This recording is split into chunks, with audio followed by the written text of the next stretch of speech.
of the budget speech, the speech that we are all looking forward to hearing, the speech that has gathered us here today. And this will be a speech by His Excellency, the President of Uganda, with a delegated responsibility to the Minister for Finance. Thereafter, we shall have remarks by His Excellency, the President, and will adjourn, starting with anthems in reverse order. And thereafter, we shall also have departures in reverse order. So I kindly ask that you take up your seats. Please take up your seats, and we await the arrival of His Excellency, the President of the Republic of Uganda. I'm also happy to inform you that we have got several cultural leaders who are here, including the Iseba Aruli, the King of the Buruli Kingdom, and a high-power team from there. We also have, amongst other people and the guests, the Director General of the External Security Organization, Ambassador Joseph Ochwet. You'll forgive me if I don't mention each and every one of the guests that are here, but just to recognize that all the categories are very well represented here, and we are honored and really happy to have you in our midst today. Ugandans are looking forward or waiting for the presentation of the budget, and earlier we witnessed with our own eyes the arrival of the Minister for Finance carrying the famed briefcase. The Minister has already taken his seat in the dais and is now waiting for the procession of the Speaker that will be led by His Excellency, the President of the Republic of Uganda. So as we await the arrival of His Excellency, the President, we kindly ask that you take up your seats. We'll ask all our guests in the reception tents to please make your way back to the main tents. Thank you very much. Once again, over to the police and the prisons band.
Thank you very much.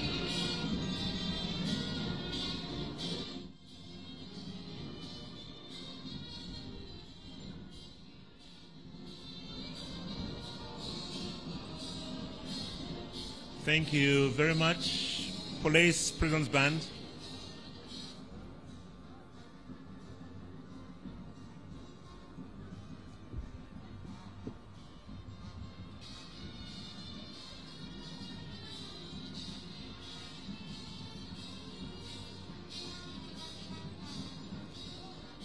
To all our distinguished guests, I'm sure many of you will have noted the movements that are currently taking place. The team, the procession is starting to form now. We have the Right Honorable Speaker, the Deputy Speaker, the Clerk to Parliament, and service chiefs that are now lining up at the edge of the red carpet in preparation of the arrival of His Excellency, the President of the Republic of Uganda. There's the team that is waiting to receive His Excellency, the President, is a very good indication that any minute now we shall be joined by His Excellency, the President of the Republic of Uganda, who shall be coming to complete his constitutional duty in presenting a budget speech to Parliament. At this juncture, allow me to ask all our guests, all our invited guests, all our members of Parliament to please take your seats. Could I also ask that you occupy the free seats please occupy the free seats in front of you to allow for latecomers to sit at the back. To all our guests that are still in the reception area, all our guests in the reception tent, please make your way to the main tent. His Excellency, the President, is just about to arrive. I'm sure many of you can see all the indicators, all the signs now, especially that we have the first sweeper that has made its way onto the grounds here at Kololo Ceremonial Grounds. This is an indication that any minute now we shall witness the arrival of His Excellency, the President of the Republic of Uganda. Once His Excellency, the President, arrives, he shall proceed to walk through the street guard that is mounted by officers and men of the Uganda Police Force. His Excellency, the President, has got one main duty today, and that is the presentation of the budget for the year 2024-2025. This presentation is likely to be made by the Minister for Finance, the Honorable Matia Kasaija, who is already seated in the main tent and is already in possession of the famed briefcase. This briefcase contains the estimates, the approved figures for the financial year 2024-2025.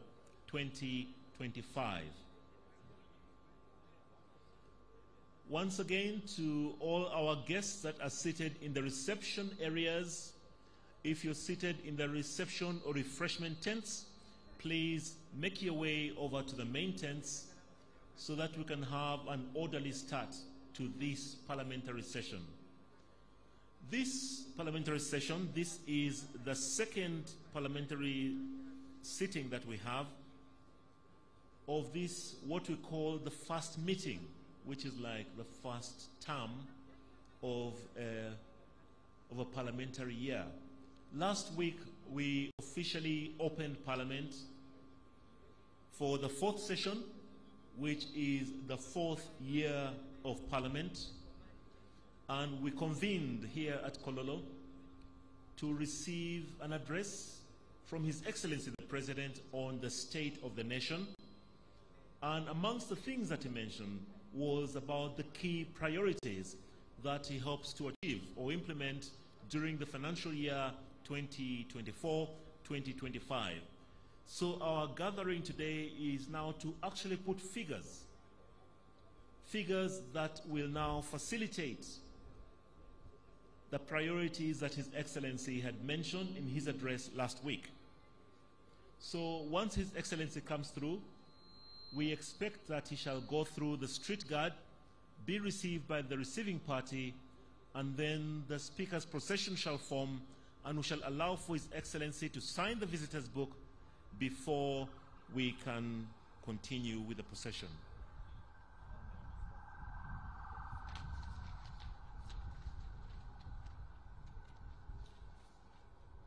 Once Parliament forms, we are going to have the national anthem and the East African anthem. Today we shall have only one stanza of the Uganda anthem, one stanza of the East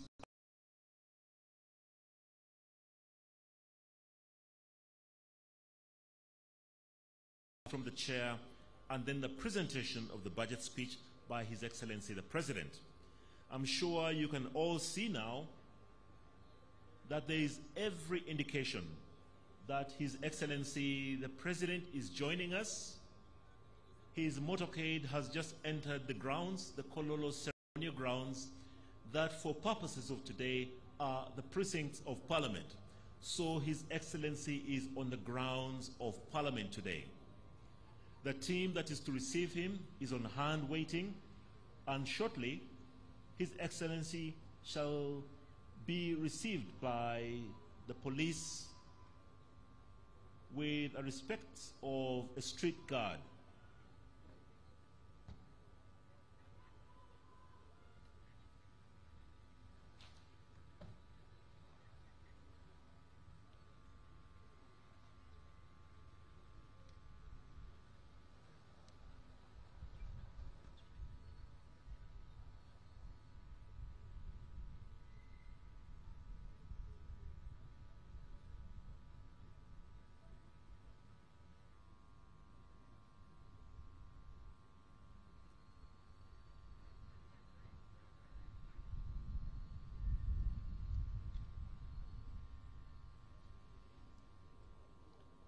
So once again, I kindly ask that you take up your seats. All our guests or members of Parliament, please take up your seats.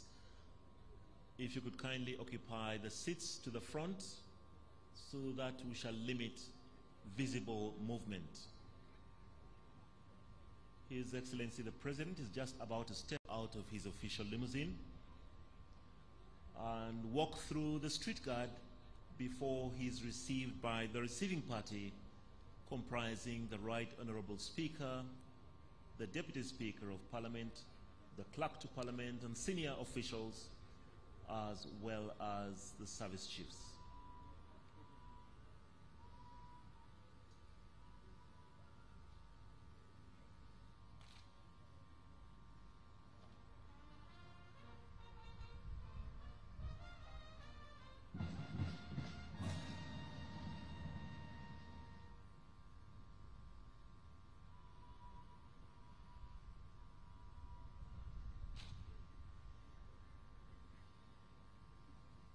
The bugles that you heard are from the Uganda Police Force, and that is in recognition of the arrival of His Excellency, the President of the Republic of Uganda, that is now making his way down through the street guard and coming to the edge of the red carpet, where he shall be received by the Right Honourable Speaker of Parliament and her entourage.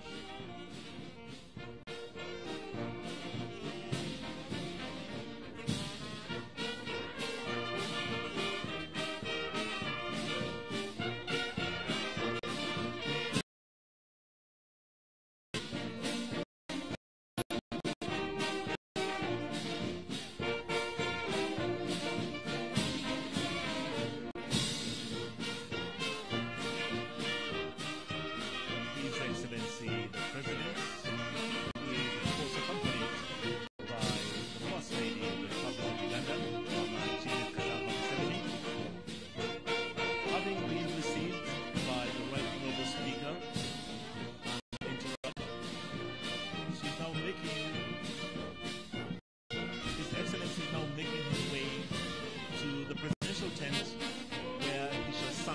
official visitor's book.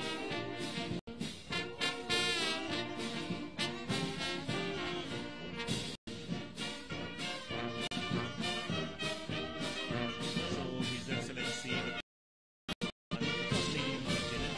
accompanied by the Speaker, the Deputy Speaker of Parliament, the Clerk to Parliament, and senior officials are now making their way to the presidential tent, where the team shall then return and form the procession of Parliament, the procession of the Speaker.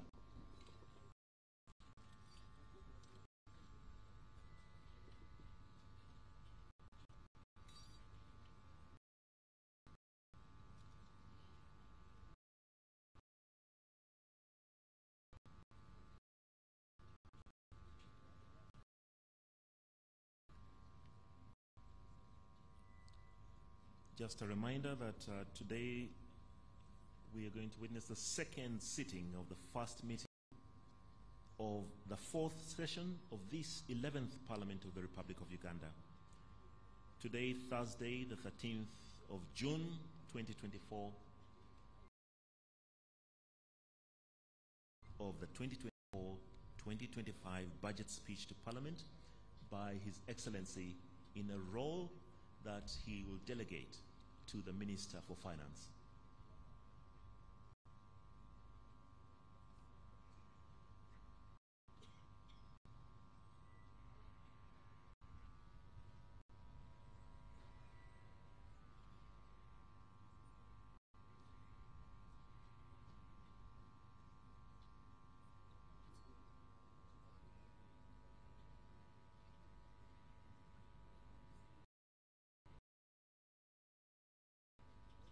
We invite the media to kindly step back now to allow for everybody to have a clear view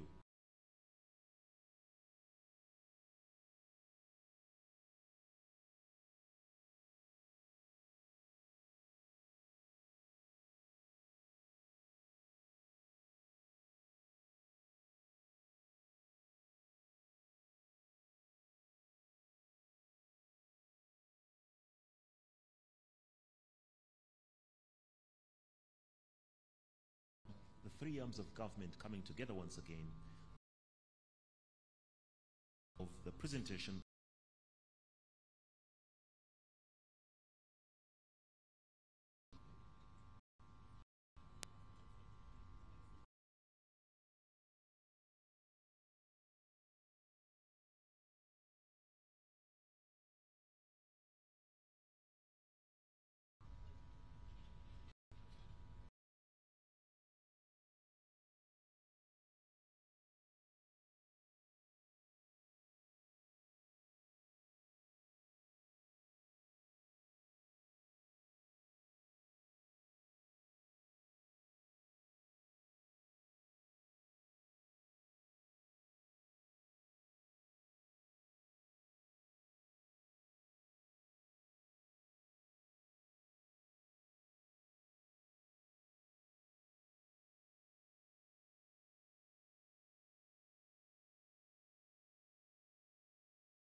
So His Excellency the President has been properly received and he has signed the visitor's book, and Parliament is just about to commence with the procession of the Speaker.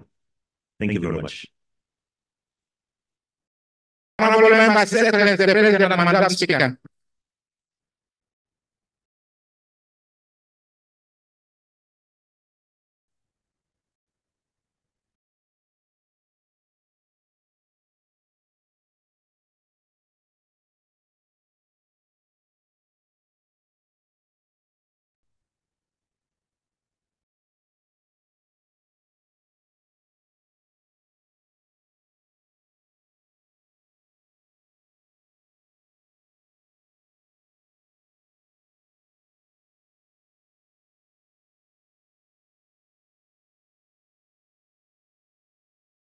anthems.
Prayers.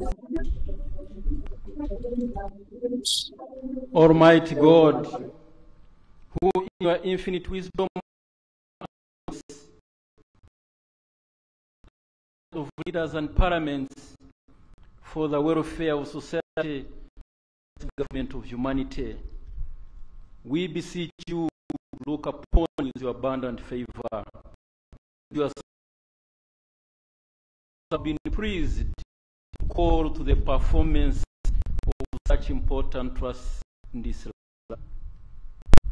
Let your blessing upon him grant that they may in presence treat all matters that shall come in just and faithful a manner as to promote your honor and glory, and to advance the good of those whose interests you have committed to the church. Amen. Amen.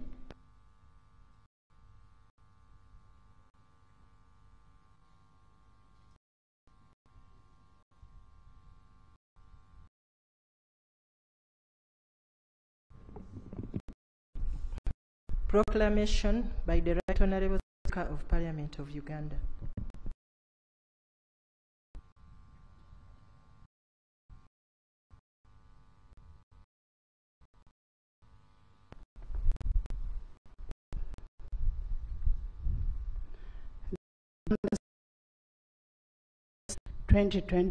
number 24, proclamation by the Right Honourable Speaker of Parliament on the address on the nation on the 2024-25. Whereas under Article 1012 of the Constitution of the Republic of Uganda, His Excellency the President of the Republic of Uganda may, in consultation with the Speaker, address Parliament from time to time on a matter of national importance. Aware that His Excellency the President of the Republic of Uganda, in accordance with the Article 1012, indicated to the Speaker of Parliament his intention to address Parliament and the nation on the national budget for financial year 2024-2025.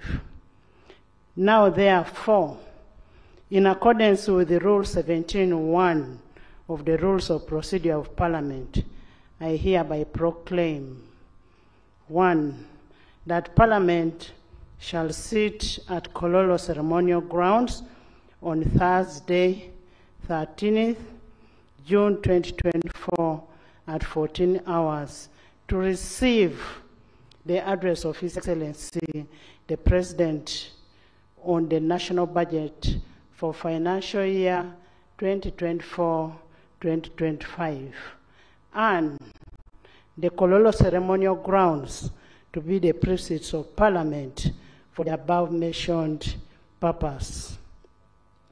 Given under my hand at Parliament House, Kampala, this 7th day of May 2024. Anita Annette Among, Speaker of Parliament. Communication from the Chair.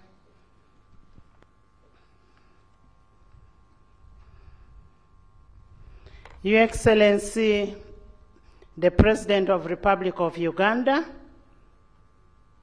Yoweri Kaguta Museveni, accompanied by the First Lady, Mama Janet Kataha Museveni, who also doubles to be the Minister of Education and Sports, Her Excellency, the Vice President, Major Retired Anlupo Jessica Eper, His Lordship, the Honorable Chief Justice, Chigamoy Alphonse Owindolo, the Right Honorable Deputy Speaker of Parliament of Uganda, Right Honorable Thomas Tayebwa, the Deputy Chief Justice, His Lordship Richard Butera, the Right Honorable Prime Minister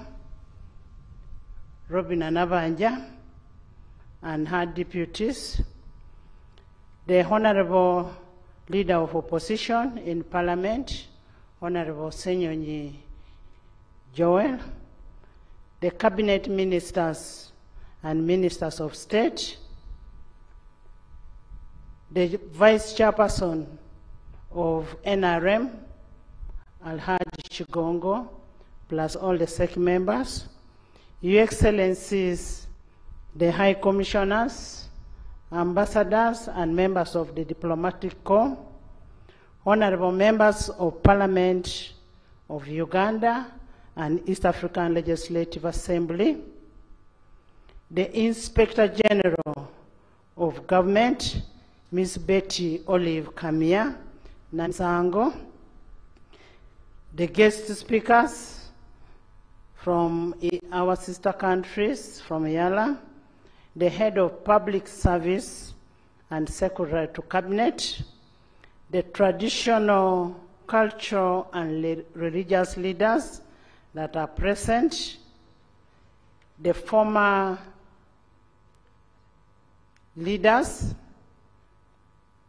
the head of public agencies, corporations, and parastatals, distinguished guests, ladies and gentlemen. I welcome you to the second sitting of the fourth session of 11th Parliament. You're most welcome. As you may recall, last week on June 6, 2024, we had the honor of hosting His Excellency the President at the stage of the opening of the fourth session of the 11th Parliament. During this significant event, His Excellency delivered a compelling address on the state of nation. Let us join our hands and clap for His Excellency for the address that he gave us on that day. And that was for the good of our country, Uganda. Today we are once again immensely privileged and highly gratified to host His Excellency the President, who is here to deliver the budget speech for the financial year 2024-2025 in fulfillment of his constitutional obligation under Article 1551 of the Constitution of the Republic of Uganda, which states, "The President shall cause to be prepared and laid before Parliament in each financial year, but in any case not later than 15th day before the commencement of the financial year, the estimates and expenditure of government for the next financial year." Honorable members, today's budget speech is a culmination of a rigorous and comprehensive consultative process, which usually spans from a period of August to May in any given financial year. This process involves the various stakeholders and majorly guided by the 1995 Constitution of Uganda, the Public Finance Management Act 2015, the National Audit Act 2008, and the Local Government Act 1997. Your Excellency, the Parliament of Uganda has appropriately adopted its rules of procedure in Part 24 to preserve and foster participation and consultation during the entire budget process. This part of the rule of procedure comprises of 11 rules covering aspects such as the National Budget Framework Paper, the Ministerial Policy Statements, supplementary budgets, and appropriation. By so doing, Parliament is able to gather a wide range of perspectives, views, and opinions in shaping and informing the consideration of the national budget. In all this, legislature is guided by the principle that the national budget should reflect the shared values and priorities of our beloved nation and its people.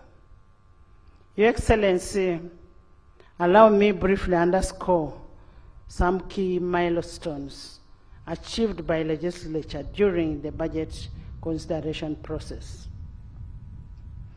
Pursuant to Section 9, 5 and 8 of the Public Finance Management Act and Rule 145 of the Rules of Procedure, the House approved the National Budget Framework Paper 2024-2025, 2028-2029 on 31st January 2023.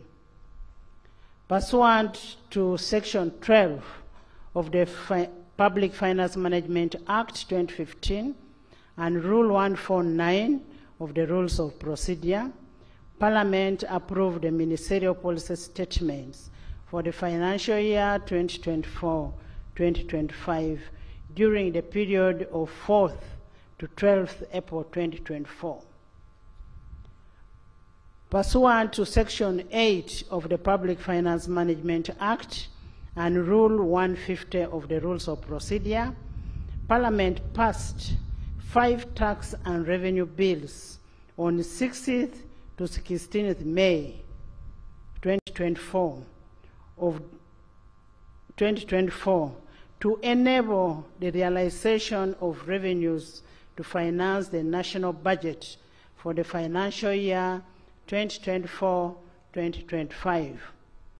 In furtherance to Section 14 of the Public Finance Management Act 2015 and Rule 151-152 of the Rules of Procedure, Parliament approved the national budget for financial year 2024-2025 on 16th day of May 2024. And that's why we are here today.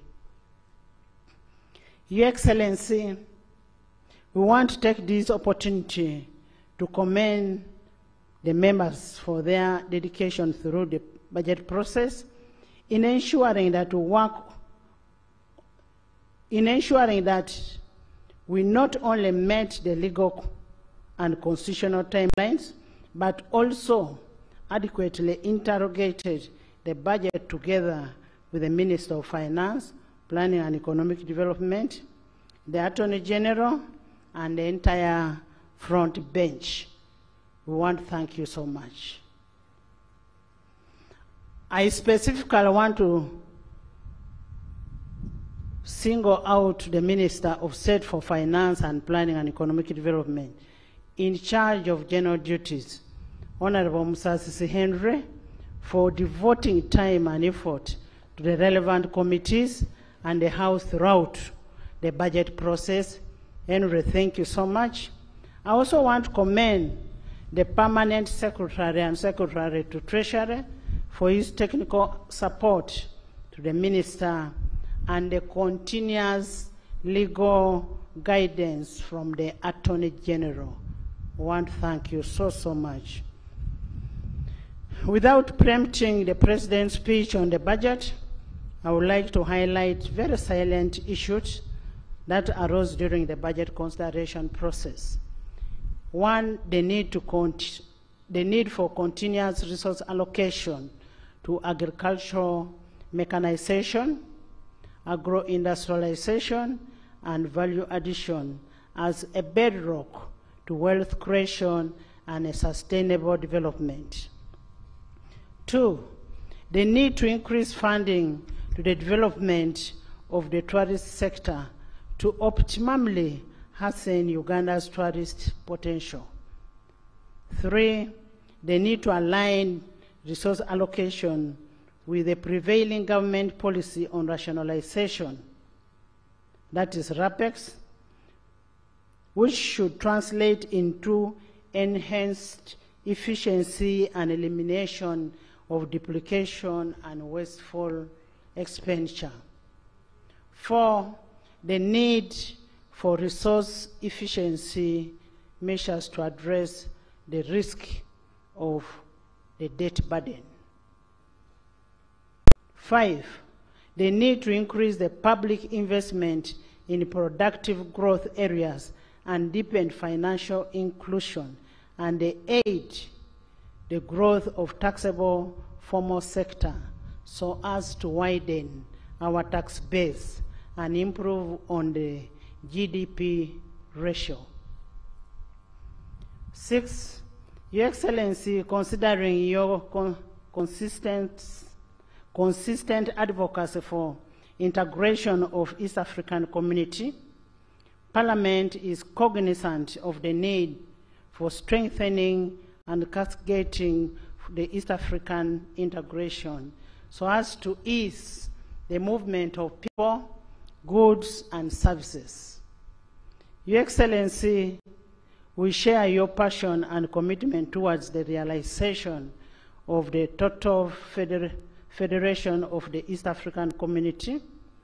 Parliament pledges absolute support towards the realization of your vision for a united and a viable East African community so as to widen, strengthen, heighten, and deepen the economic, political, social, and cultural integration. And this would help us in improving the production, the trade, and investment in East Africa. The need to enhance the human capital development as a way of leveraging the competitiveness of the Ugandan population. Your Excellency, this budget that we are receiving today is a product of complementary working relationship between the three arms of government: the executive, legislature, and judiciary. This has led to improved transparency in budgeting process. We pledge to continue this cooperation in the best interest of our beloved country. Your Excellency and honorable members, today's budget speech is therefore an opportunity to demonstrate our commitment to prioritize the needs of our people and make sure that we achieve the vision of His Excellency on prosperity of a money economy, and that is through EMIOGA, the parish development model, the 4-acre prosperity development model, etc. Your Excellency and honorable members, as we embark on the financial year 2024-2025, I urge the accounting officers as entrusted stewards of public resources to exercise diligence and due of care in safeguarding and ensuring the efficiency and effective utilization of public resources. Your Excellency, previously we have urged accounting officers to share with the leadership of legislature any incidences of influence peddling. However, we haven't received any of such information. We urge the accounting officers to maintain open channels of communication and coordination with the leadership for transparency and accountability. Honorable members, in the discharge of our oversight and appropriation roles, let us avoid any inducement from these accounting officers. And this is prescribed in Appendix F of our Rules of Procedure, which talks about the conduct of members while on duty.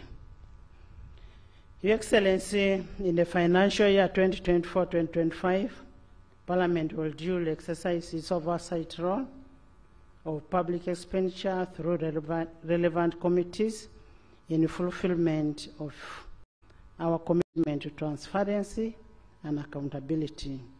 Lastly, but not least, Your Excellency would like to thank you so much for according us an opportunity, especially for members who went and visited Gomba, Sembabule, and Kisosi on the 4-acre development model for prosperity, and this visit was an eye-opener for a practical transformation of the household economy. Your Excellency, your continuous inspiration and transformation approach to development and creating awareness to the populace that has led the people to follow your guidelines of transforming people from grass-thatched houses to the mabati. It is written in Lunyankole. I may not be able to mention how your book is written, but we know what is written in it, and we have really used it and tried to transform our communities. Your Excellency, I kindly request you to consider inviting the other members of Parliament who have not been there to see what has been done there, so that they can come back and preach the same gospel to their constituents. As we go for recess, we will be very available, and we request that maybe you invite the members of Parliament to go and visit that development 4-acre model. I now want to, as I conclude, I want to wish all our Muslim brothers and sisters a happy Eid Adha 2024. May Allah fulfill all your wishes as you've been praying. I say all this for God and my country. Presentation of the budget speech by His Excellency the President of the Republic of Uganda. Honorable members, I have been duly notified that the Minister of Planning and Economic Development will deliver the speech on behalf of His Excellency the President, who is the Chief Minister of Finance. The President will then, after delivery of the speech, make his brief remarks on the budget of this financial year. I now take this opportunity to invite Honorable Kasaija, the Minister of Finance, Planning and Economic Development, to deliver their speech on behalf of the President. Most welcome.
Your Excellency,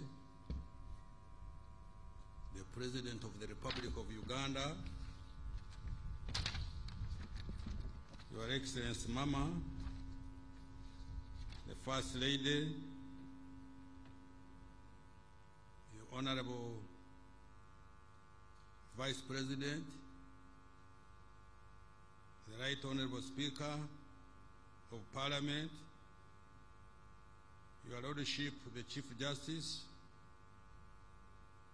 the Right Honorable Deputy Speaker of Parliament, Your Lordship, the Deputy Chief Justice,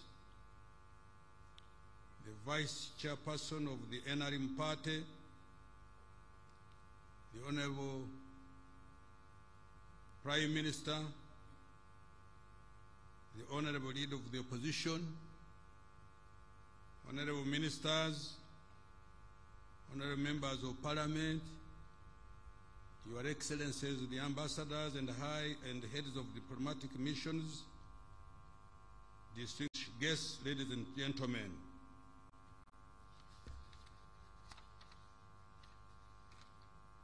All protocol observed. Madam Speaker, in fulfillment of Article 150, Part 1 of the Constitution, and on behalf of His Excellency the President, I rise to present to Parliament and to the nation at large the budget for financial year 2024-2025 as approved by Parliament. Madam Speaker, I want to start by thanking His Excellency the President for once again demonstrating a vote of confidence in me by extending my mandate as the Minister responsible for Finance, Planning, and Economic Development, together with my entire political team at the Ministry.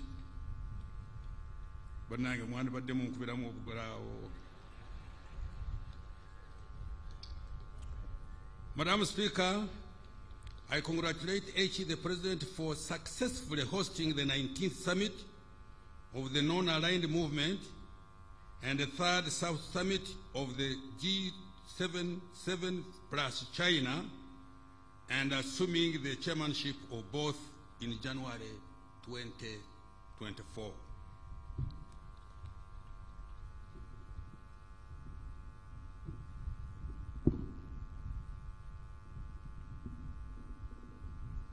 Now what are you doing? You're going to put it straight on my mouth?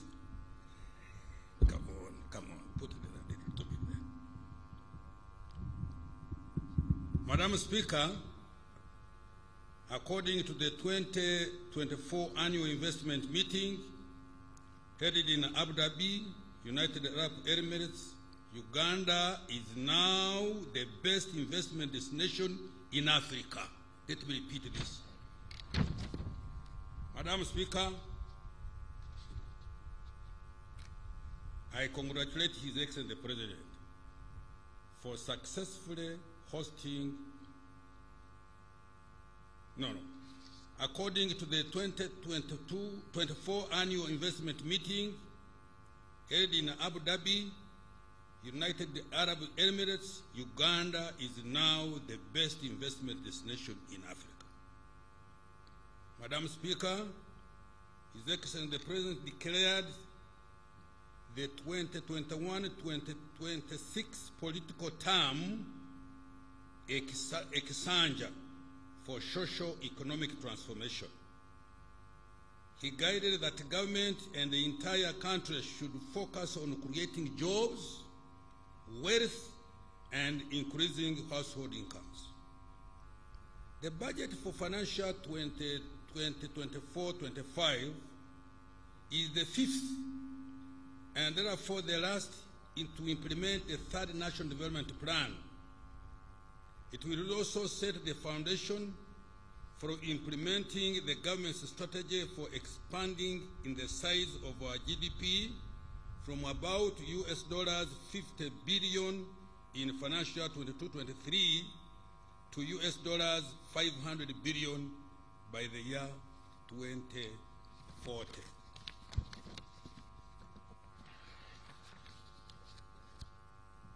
In order to consolidate the gains so far achieved, the theme for the coming financial year has been maintained as full of the Uganda's economy through commercial agriculture, industrialization, expanding and broadening services, digital transformation, and market access.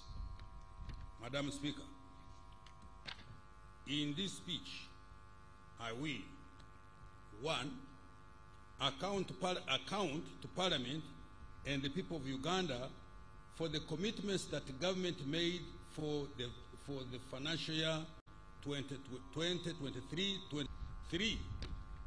The medium-term priorities and strategies for growing the economy tenfold, starting with financial year 24-25, and 4, present the financing strategy for the financial year 2024-25 budget.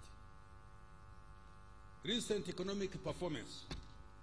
Madam Speaker, I'm pleased to report that Uganda's economy has fully recovered from various internal and external shocks that impacted performance in the past 4 years.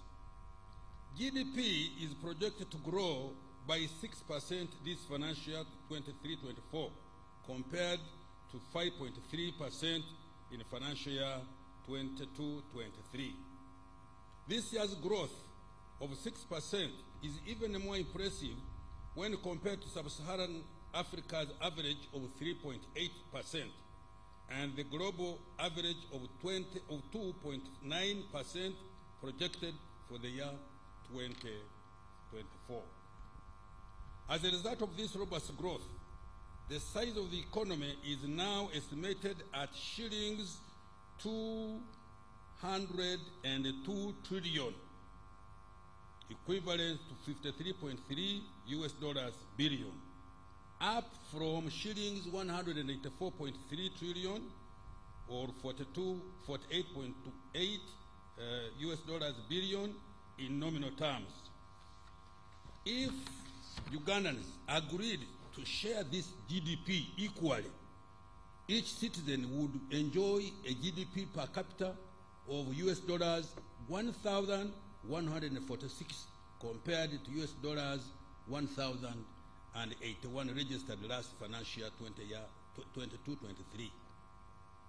Madam Speaker, the improved performance of the economy is on account of higher growth in all sectors.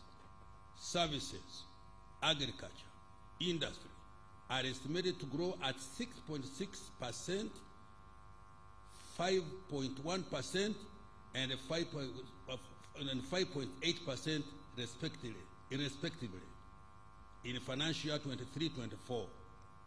In particular, growth in the services sector has been impressive, mainly driven by strong recovery in retail and wholesale trade tourism, as well as communication and real estate activities.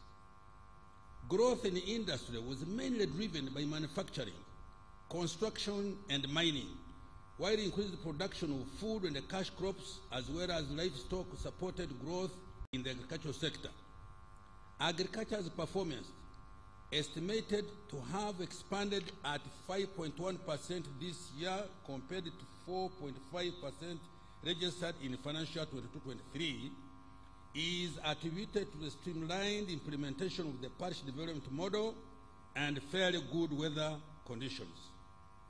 Other factors which supported strong economic growth include: 1, low inflation and relatively stable exchange rate, which have allowed good investment planning and supported export competitiveness. 2, increased investments in the oil and the gas sector related projects supported by the foreign direct investment. 3, higher external demand for Uganda's products, including agricultural and industrial products. 4, recovery of tourism supported by increased investment in tourism infrastructure and marketing. And 5, peace and security for persons and their property. I repeat this: peace and security for persons and their property. Madam Speaker, in March 2024, Uganda met the requirements to graduate from the category of least developed countries. Sorry, let me repeat. Madam Speaker, in March 2024, Uganda met the requirements to graduate from the category of least developed countries. Uganda also moved from the category of low human development to medium human development. This is the result of a consistent improvement in health, education, economy, and a decent standard of living. This is a big milestone achieved well before the country starts earning from oil exports.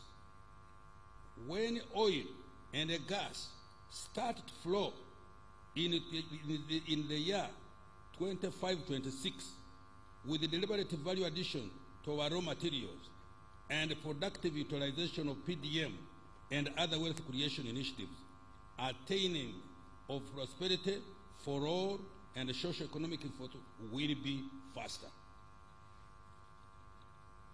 Madam Speaker, Uganda has contained inflation at an average rate of 3.2% in the 12 months to May 2024. Uganda's inflation is one of the lowest in the region. Annual headline inflation has reduced from the peak of 10.7% in October 2022 to 3.6% last month. The reduction has been a result of good coordination and of monetary and fiscal policies, leading to low inflation for most food crops, manufactured foods, and essential commodities like laundry, bar soap, sugar, and cooking oil. Interest rates. Madam Speaker, the commercial bank lending interest rates for shilling-denominated credit reduced to 17.7% in April 2024, compared to 19.3% in April 2023. Interest rates in the domestic debt market have remained broadly stable, averaging 11.2% on the one-year government treasury bills. To further reduce lending rates, government will continue to provide long-term affordable capital through various interventions. In particular, government will continue to capitalize the Uganda Development Bank, the parish development model, the agricultural credit facility, and the Small Business Recovery Fund to provide capital for wealth creation. Government is also continuing with the capitalization of the MUSEVeni Fund to support micro enterprises, as well as the presidential skilling and industrial hubs for the youth. Grants will also be extended to women in business through the generating growth opportunity and productivity for women enterprise, which we abbreviate as GROW project. For exporters of manufactured products who face working capital challenges, the investment for industrial transformation and employment, which we call INVITE, that fund, worth of US $210 million, which is shillings 800 billion, is going to kick off next financial year. Private sector credit, Madam Speaker, private sector credit increased to shillings 21.454 trillion in April 2024 from shillings 20.47 trillion in April 2023, an increase of 5.2%. There has also been a slight increase in the share of credit going to productive areas of the economy. For example, the share of credit going to the agriculture increased slightly to 11.3% by April 2024 compared to 11.1% by April 2023, while the share of credit to manufacturing remained the same at 13.4%. Exchange rate. Madam Speaker, despite the depreciation pressure on the shilling since the beginning of this year, the value of our currency has remained largely stable against key global currencies. Between May 2023 and May 2024, the official exchange rate against the US dollar has averaged shillings 3,771. The depreciation pressure on the account of exit of some of the offshore investors searching for more attractive interest rates offered on government papers in competing markets has been contained thanks for our good export performance and the foreign direct investment inflows. External trade. Madam Speaker, government's export promotion strategy has continued to produce positive results. During the year ending April 2024, Uganda's exports increased by US dollars 2.534 billion to US dollars 7.71 billion compared to US dollars 4.938 billion in April 2023, representing a 34% growth.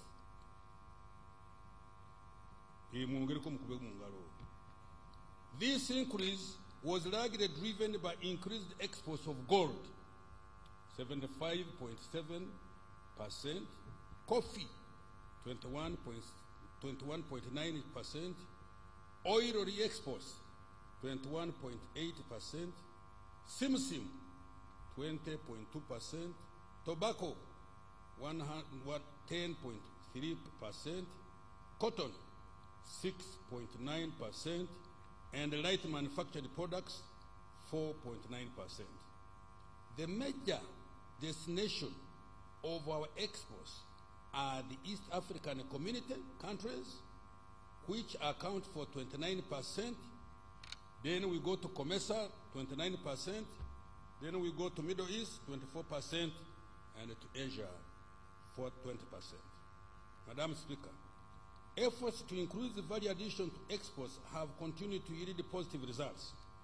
Exports of manufactured products have continued to be significant contributors of export earnings. In particular, in year 2023, cement exports reached US dollars 91.1 million, sugar US dollars 75.8 million, plastic products US dollars 62.6 million, soap US dollars 33.9 million, beer US dollars 25.8 million. This financial year 23-24, Efforts to increase export performance have been strengthened through investing in targeted value addition initiatives and implementing several enabling trade policies. Madam Speaker, in the financial ending, Uganda imported goods worth $12.9 billion compared to $10.3 billion in the year ending April 2023. This increase in imports was largely driven by an increase in private sector imports of 20%, mainly to develop our nascent oil and the gas sector, foreign direct investment, remittances, and tourism. Madam Speaker, the inflow of foreign direct investment to Uganda amounted to $2.46 billion in financial year 22-23, and by December 23-24, additional FDI amounting to $1.27 billion had been attracted. Remittances by Ugandans living and working abroad increased to $1.43 billion in the calendar year 2023 from $1.3 billion in year 2022. Tourism revenues increased to $1.28 billion in calendar year 2023 from $1.07 billion in calendar year 2022. Employment. Madam Speaker, job creation ranks top on the government's socio-economic agenda. The number of workers subscribing to the various pension schemes in the country increased more than 3.4 million members in the financial year 23-24, an increase of 4.2% compared to 0.3 compared to 0.301 million members in financial year 22-23. Madam Speaker, the latest reports indicate that the direct beneficiaries of the Presidential Initiative on Jobs and Wealth Creation, MUSEVENI, has reached 2,237,402 in December 2023.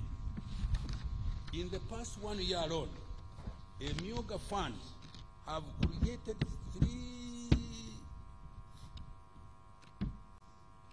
378,640 new direct jobs. This was about 40,000 additional new jobs created compared to the new jobs created in the previous year.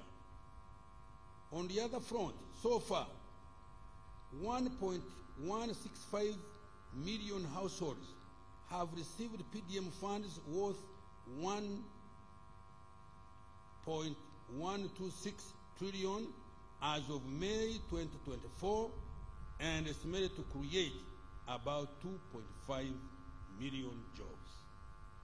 A total of 23,083 youth projects have benefited 263,897 youth under the youth livelihood program in areas of agriculture, trade, services, and industry. This has created over 1,250,000 indirect jobs. Similarly, the National Special Grant for Persons with Disabilities is supporting 6,282 enterprises, benefiting 49,372 persons with disabilities. Madam Speaker, government is also going to create more formal jobs and related livelihoods through a number of project-funded interventions. Notable among these are the Grow and Invite projects. The Grow program is expected to directly benefit over 80,000 female-owned enterprises, 280,000 female entrepreneurs, and 1.6 million indirect beneficiaries. Another 200,000 new jobs are expected to be created from new investments through the Invite project. Fiscal performance, Madam Speaker, as a result of a fiscal consolidation agenda, which is intended to enhance revenue collection, limit borrowing for only critical and strategic investments, and control government expenditure. Government's fiscal deficit has reduced to 4.5% of GDP this financial year from 5.5% of GDP last year. Madam Speaker, the projected domestic revenue outturn for financial year 22-24 is shillings 27.725 trillion against a target of shillings 29.672 trillion, leading to a revenue shortfall of over 1.9 trillion. The Uganda Revenue Authority is working hard in the remaining days to reduce this shortfall. The revenue to GDP ratio is estimated at 13.6% of GDP in financial 23-24. Domestic revenue for financial year 24-25 is projected to amount to shillings 31.982 trillion, equivalent to 14.2% of our GDP. Economic growth strategy and outlook. Madam Speaker, Uganda's economic outlook is positive and optimistic. I repeat this. Madam Speaker, Uganda's economic outlook is positive and optimistic. The economy has remained resilient and has fully recovered from a myriad of internal and external shocks. Next financial year, the economy is projected to get back to Uganda's steady state growth potential of between 6.4% and 7%, and double digit over the next 5 years. We are there. It is projected that next financial year, 2024-25, Uganda's GDP will further expand to shillings 225.5 trillion, which is equivalent to $60 billion. These numbers exclude the anticipated oil and gas revenues, as well as the planned interventions to grow the economy tenfold. We shall update the projections in the medium term. Madam Speaker, this growth will be driven by, 1, increasing the oil and gas activities as we move towards the first oil production in financial year 2025-26. 2, growth in exports supported by increase in regional trade in the East African Community and COMESA, intra-Africa trade, and harnessing existing and new trading partners in the Middle East and Asia. 3, increase in tourism activities supported by investment in tourism infrastructure, branding and marketing, and effective implementation of the meetings, incentives, conferences, and events program. It is that program. Agro-industrialization and light manufacturing supported by access to affordable credit through Uganda Development Bank, investments supported through Uganda Development Corporation, UDC, the Parish Development Model, Small Business Recovery Fund, MUGA, the Presidential Industrial Hubs for Youth Entrepreneurs, and programs to support exporters, as well as growth and productivity of women enterprises. Private investment growth supported by foreign direct investment, remittances, and stable macroeconomic investment. Continued investment in industrial parks, construction and maintenance of roads and bridges. And finally, rehabilitation of the meter gauge railway and the commencement of the standard gauge railway, expansion of ICT infrastructure, and provision of reliable and affordable electricity. Madam Speaker, Uganda's growth strategy for the next financial year and in the medium term is anchored on 4 key growth drivers. 1, agro-industrialization. 2, tourism development. 3, mineral development including oil and gas. 4, science, technology, and innovation. These are the anchor sectors that are going to propel Uganda to a $500 billion economy in the next 1.5 decades. Madam Speaker, our growth prospects face some risks that we needed to be mitigated. Let me repeat.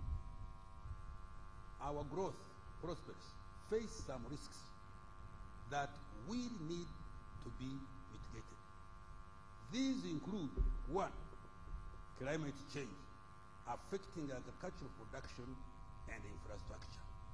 We have just been seeing this a couple of months back. 2, regional and global geopolitical tensions. That one I will not comment. You all know. 3, high interest rates which constrain access to affordable debt. And 4, fluctuations in global commodity prices. To minimize the effects of these risks, government is implementing climate change adaptation measures, exploring cheaper sources of financing, including climate finance, and ensuring frugality in government expenditure. I repeat this, and ensuring frugality in government expenditure. Now I want to account for financial 23-24 and the priorities for financial year that we are talking about. Madam Speaker, in the national budget for the financial we are ending, 23-24, that I presented here on June 15th last year, government made a number of commitments intended to deliver on NDP3 priorities, as well as promises we made to the people of Uganda under the NRM manifesto for 21-26. In this section, I provide accountability for what government has achieved so far and what it intends to do to ensure that commitments to the citizens are to a large extent fulfilled. Madam Speaker, I will start with what we have achieved by investing in the people of Uganda through prioritization of health care, education, water, sanitation, and hygiene.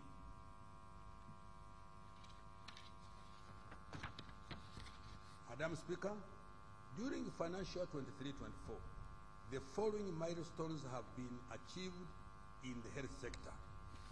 1, government commenced the construction of the East African Center of Excellence for cardiovascular care. At the Uganda Heart Institute, located in Naguru, and fast-tracking the completion of the East African Center of Excellence for Oncology in Kampala and associated regional centers in Gulu, Mbarara, Arua, and Mbale.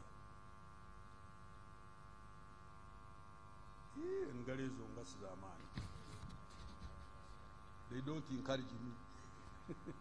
Under the Uganda Intergovernmental Fiscal Transfer Program, 371 health center tools were planned for construction and upgrade to Health Center 3 status. So far, 261 health center tools have been upgraded to Health Center 3s and are fully operational. I hope the Minister of Health can testify on this. An additional 110 are ongoing at different stages. Meanwhile, 10 hospitals were rehabilitated in Usolwe, Kapchorwa, Kambuga, Wenge, Koboko, Amuria, Kotido, Kaberamaido, Kawolo, and Kitgum districts. 3 regional blood banks in Arua, Soroti, and Hoima have been completed. 4.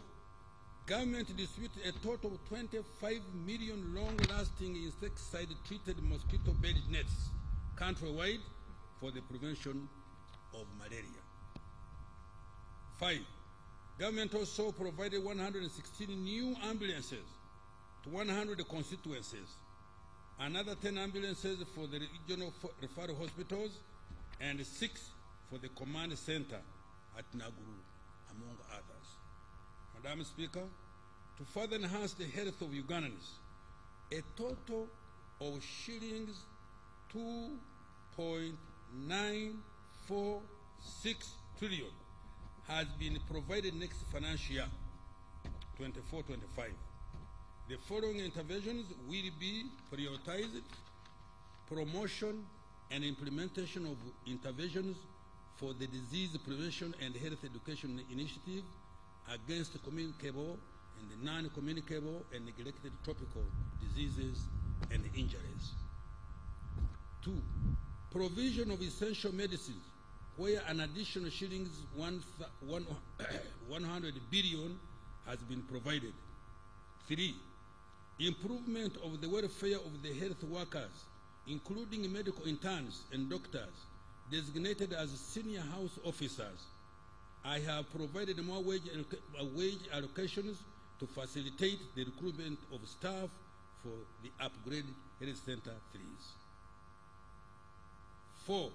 Construction and rehabilitation of more health infrastructure and provision of medical equipment to improve quality of care and provision of specialized health care. These include, among others, the Uganda Cancer Institute and regional cancer centers, the Uganda Health Institute, intensive care units, and an imaging center for referral hospitals. Designation of the national health system to facilitate service delivery and tracking of medical supplies and health workers' performance. 6. Construction, rehabilitation, and equipping of dilapidated hospitals across the country, including the Kampala metropolitan area. 7. Strengthening of the network of medical reference laboratories, including the establishment of the East African Community Regional Center of Excellence for Virology at Uganda Virus Research Institute and the National Public Health Institute in Uganda. 8. Establishment of a pharmaceutical industrial park and strengthening the National Drug Authority regulatory framework. Now I turn to education. Madam Speaker, government considers education as a key opportunity equalizer for all Ugandans, equipping them with knowledge and skills required for productive employment, as well as enabling them to live longer, happier, affluent lives. For this reason, the following commitments were prioritized and delivered in financial year 23-24. 1. Skilling in science, technology, engineering, and mathematics. 2. Construction and equipping of 21 laboratories across the country in selected secondary schools using UPDF engineering brigade. 3. Upgrading learning facilities in 12 technical institutes and 4 vocational education centers of excellence at Uganda Technical College in Ushenyi, Bukalasa, Lira, and Ergon. 4. Out of 259 seed secondary schools planned under UGFID, 105 have been completed and 144 are ongoing. Madam Speaker, I have provided 2.497 trillion to further improve the quality of education, and the following are among the priorities. 1, supporting the new curriculum for S1 to 4 students. 2, operationalization of all the 110 seed secondary schools and completing the 27 seed secondary schools under the UGIFT program. 3, commencing the construction of 60 secondary schools and expansion of 61 existing secondary schools under the Uganda Secondary Education Expansion Project. 4, providing loans to 5,192 degree and 1,125 diploma students who are on the government-funded loan scheme, both continuing students and new beneficiaries. 5, government takeover of the proposed Bunyoro and Busoga universities for inclusive and equitable access to university education. Bunyoro, you can talk. You can clap, because it has been a thorn in my flesh. Social protection.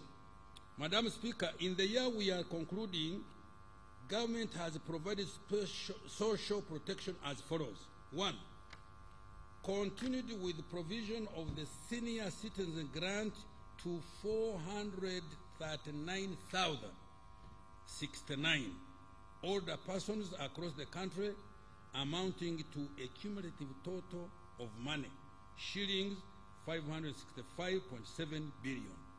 2, under the Special Enterprise Grant for Older Person Program, SEGOP, the government supported 590 group enterprises benefiting 3,636 older persons. 3, under the Youth Livelihood Program, a total of 23,083 youth projects have benefited 263,897 youth in areas of agriculture, trade, services, and industry. This has created over 1,250,000 direct jobs.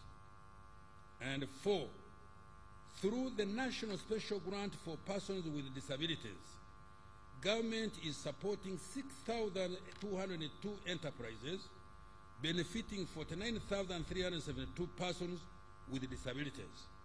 Madam Speaker, government will continue to support the welfare of elderly to keep them healthy and productive in their communities, while social assistance grant for empowerment, what we call SAGE, targets those above 80 years,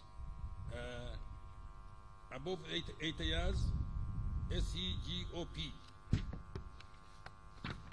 ensures let me repeat.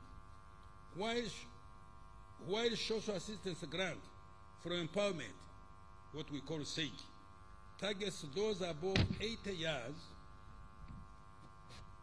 SEGOP ensure the inclusion of those in the age bracket of 61 to 71 years.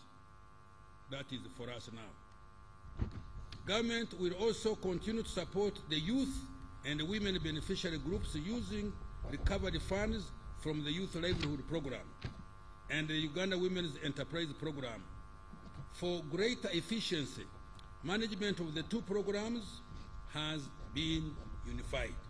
Madam Speaker, I have provided an additional shillings 355.79 billion for social protection next financial year. Water, sanitation, and environment protection. Madam Speaker, as a result of government intervention, more Ugandans now have access to safe, clean water. Coverage in rural areas is now estimated at 67% and 70% in urban areas.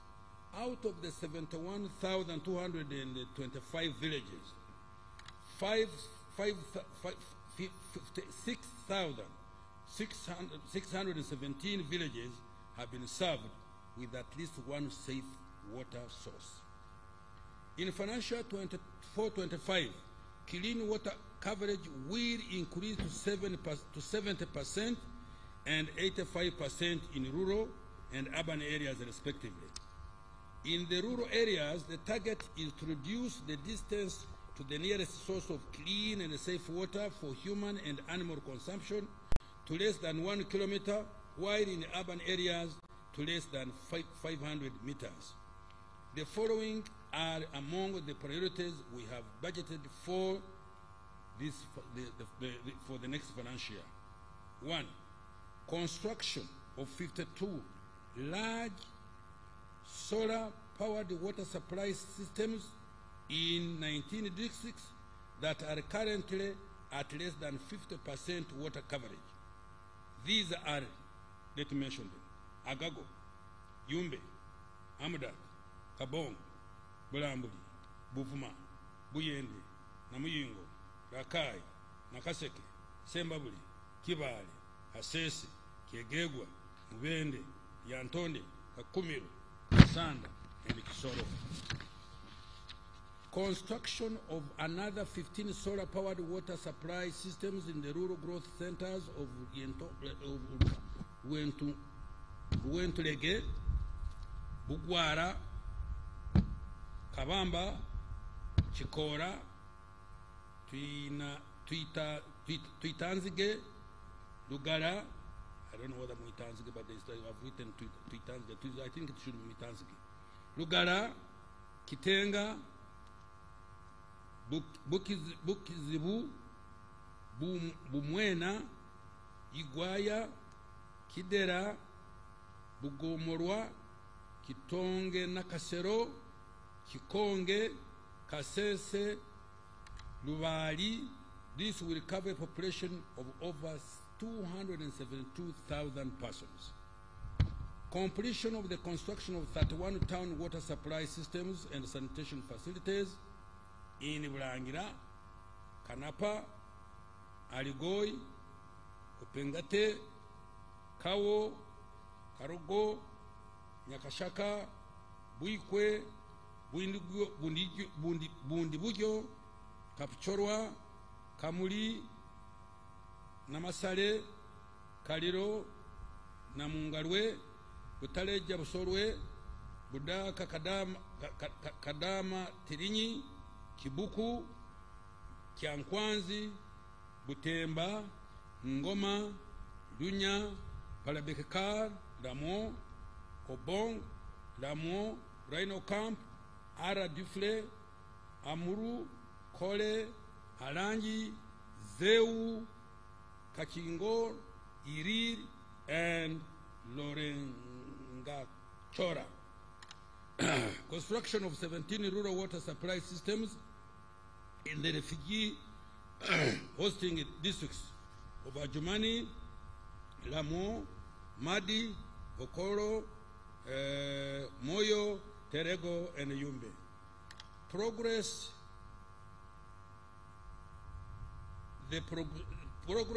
the construction of 26 water supply systems at various stages in Manafwa, now at 80%, Mukura 40%, Kidera 40%, Atuturu 40%, Kadunguru 10%, Kaproron 10%, Oyorwa 20%, Bukumi 5%, Rubaya 50%, Bethlehem, Nabigasa, phase 1, 50%, Kabura, Muizi, phase 1, 50%, Mabira, 50%, Bukiro, 50%, Nyakirira, also 50%, Bugarama, Karweru, 50%, Were, Katere Tere, 50%, Kagarama, Bushura, Kibuzije, also 50%, Nyanseke, 80%, Busare, 95%, Kibuzi, 100%, Adlang, Puranga, Pader, Kasao, phase 1, 5%, Kiebando, Kasimbi, 5%, Nabilatuk, and Doziland. Increasing the water for production storage capacity for commercial farmers from 52.6 million cubic meters to 76.8 million cubic meters.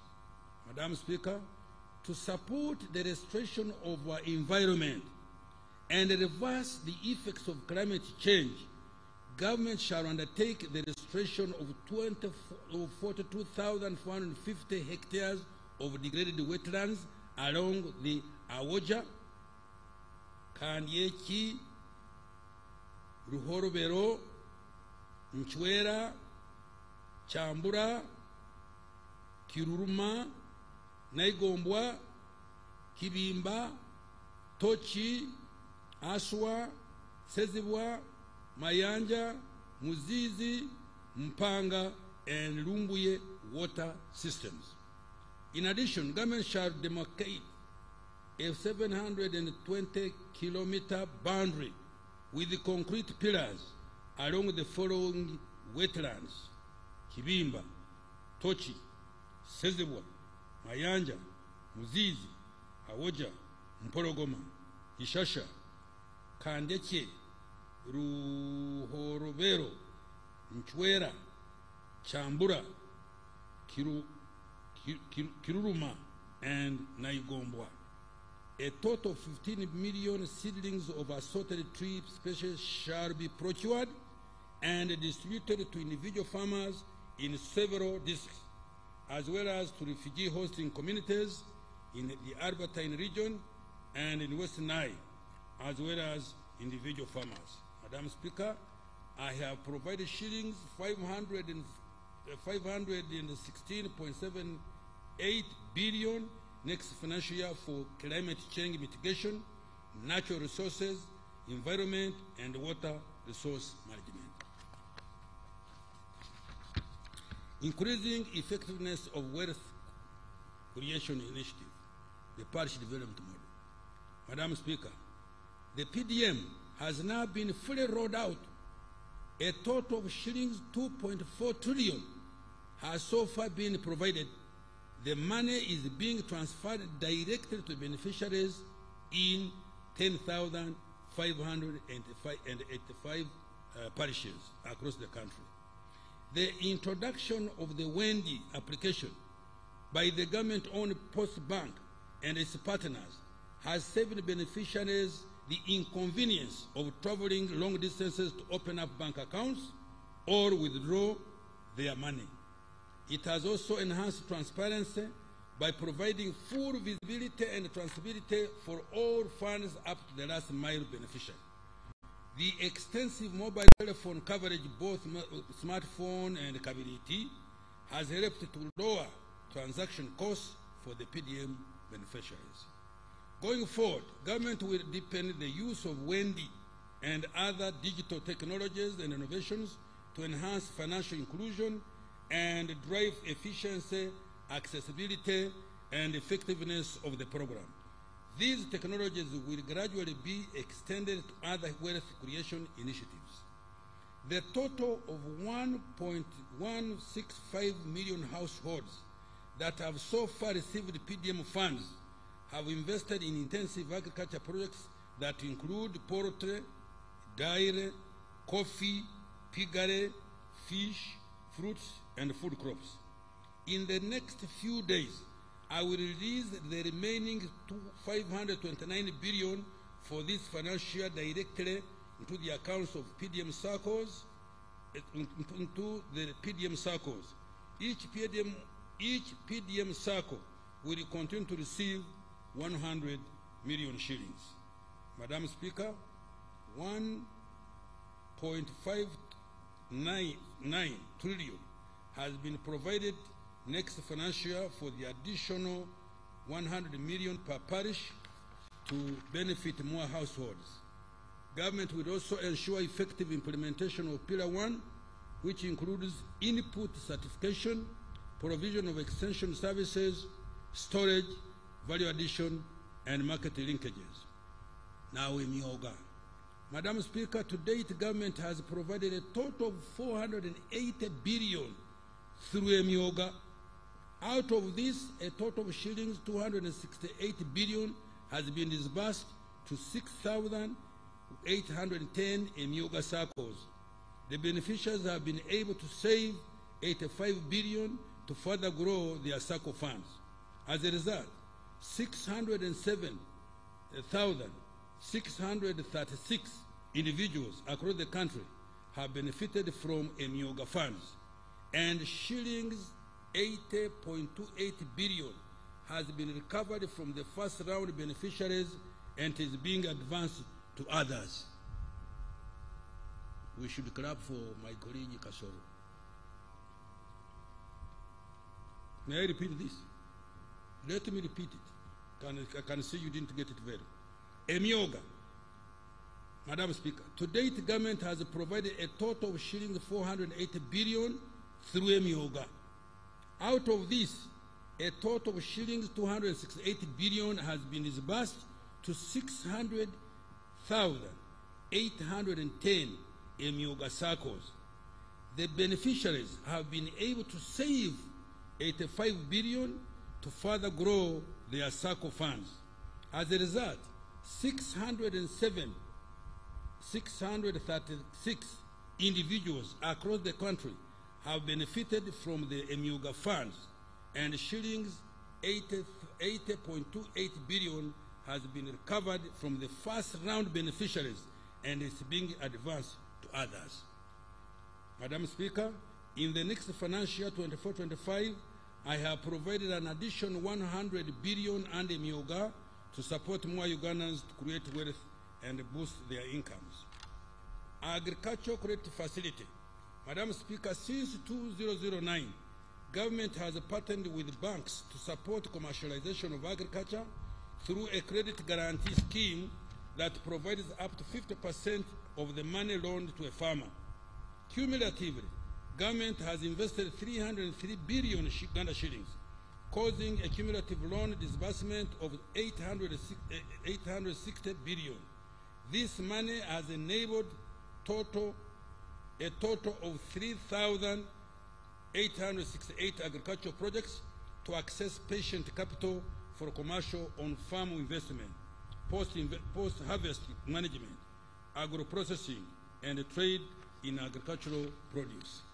Next financial year, government will continue to capitalize the SF with an additional of 30 billion Uganda shillings. Capitalization of UDB.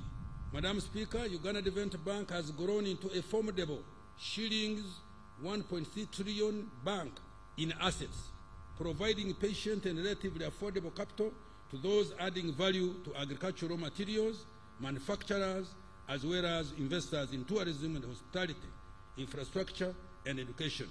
It has created a total of 51,841 jobs.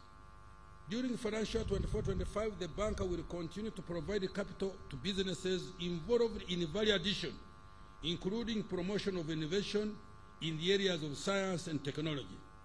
It will also support youth-led enterprises, manufacturers, and also provide working capital to exporters and those involved in import substitution. Green financing is also going to be enhanced to ensure climate adaptation and mitigation. To achieve this, government is going to further capitalize UDB with another 55 billion Uganda shillings. Government is also in the process of acquiring for UDB credit lines worth 1.083 trillion to lend more to wealth creators. Support to SMEs.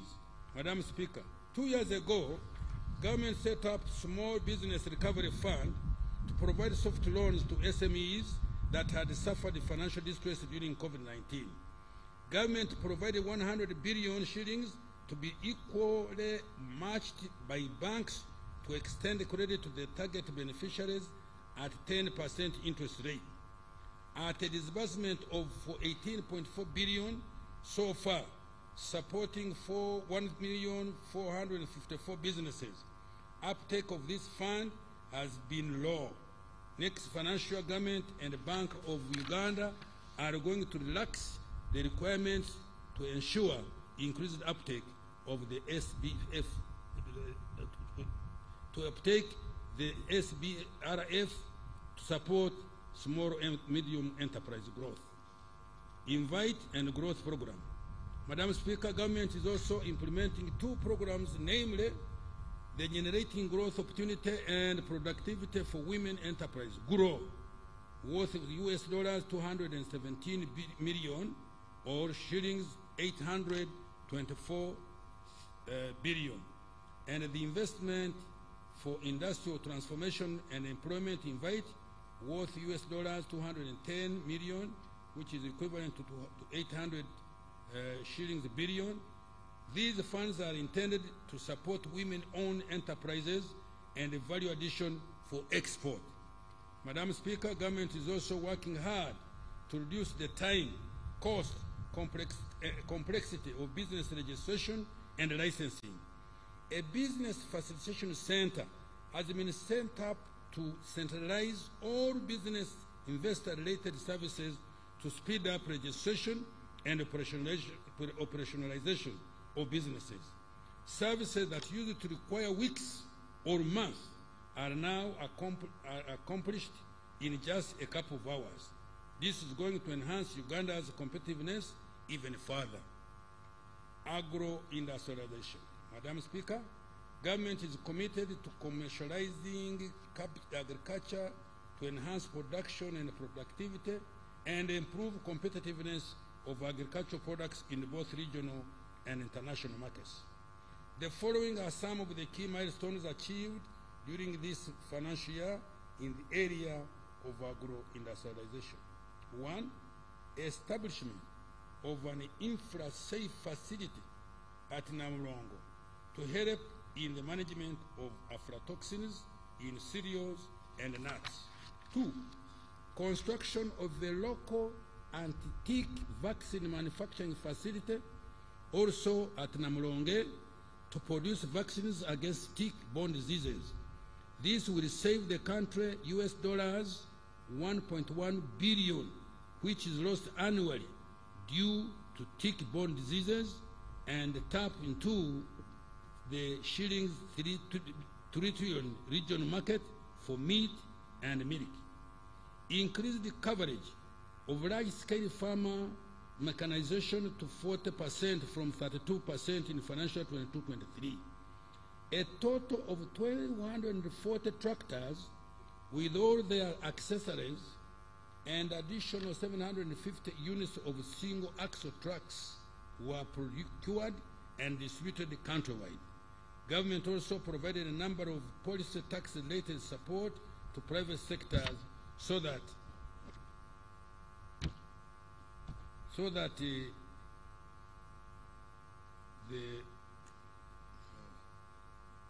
forget about that. Somebody messed me up. Madam Speaker, in the financial 2024-25 budget, I have allocated a total of shillings 1.878 trillion towards deepening agro-industrialization with increased focus on commercialization and value addition in agriculture. The priority areas include: 1, more investment in research and genetic development of selected value chains for animal, fish, and crop varieties. 2, support for pest, vector, and disease control and prevention.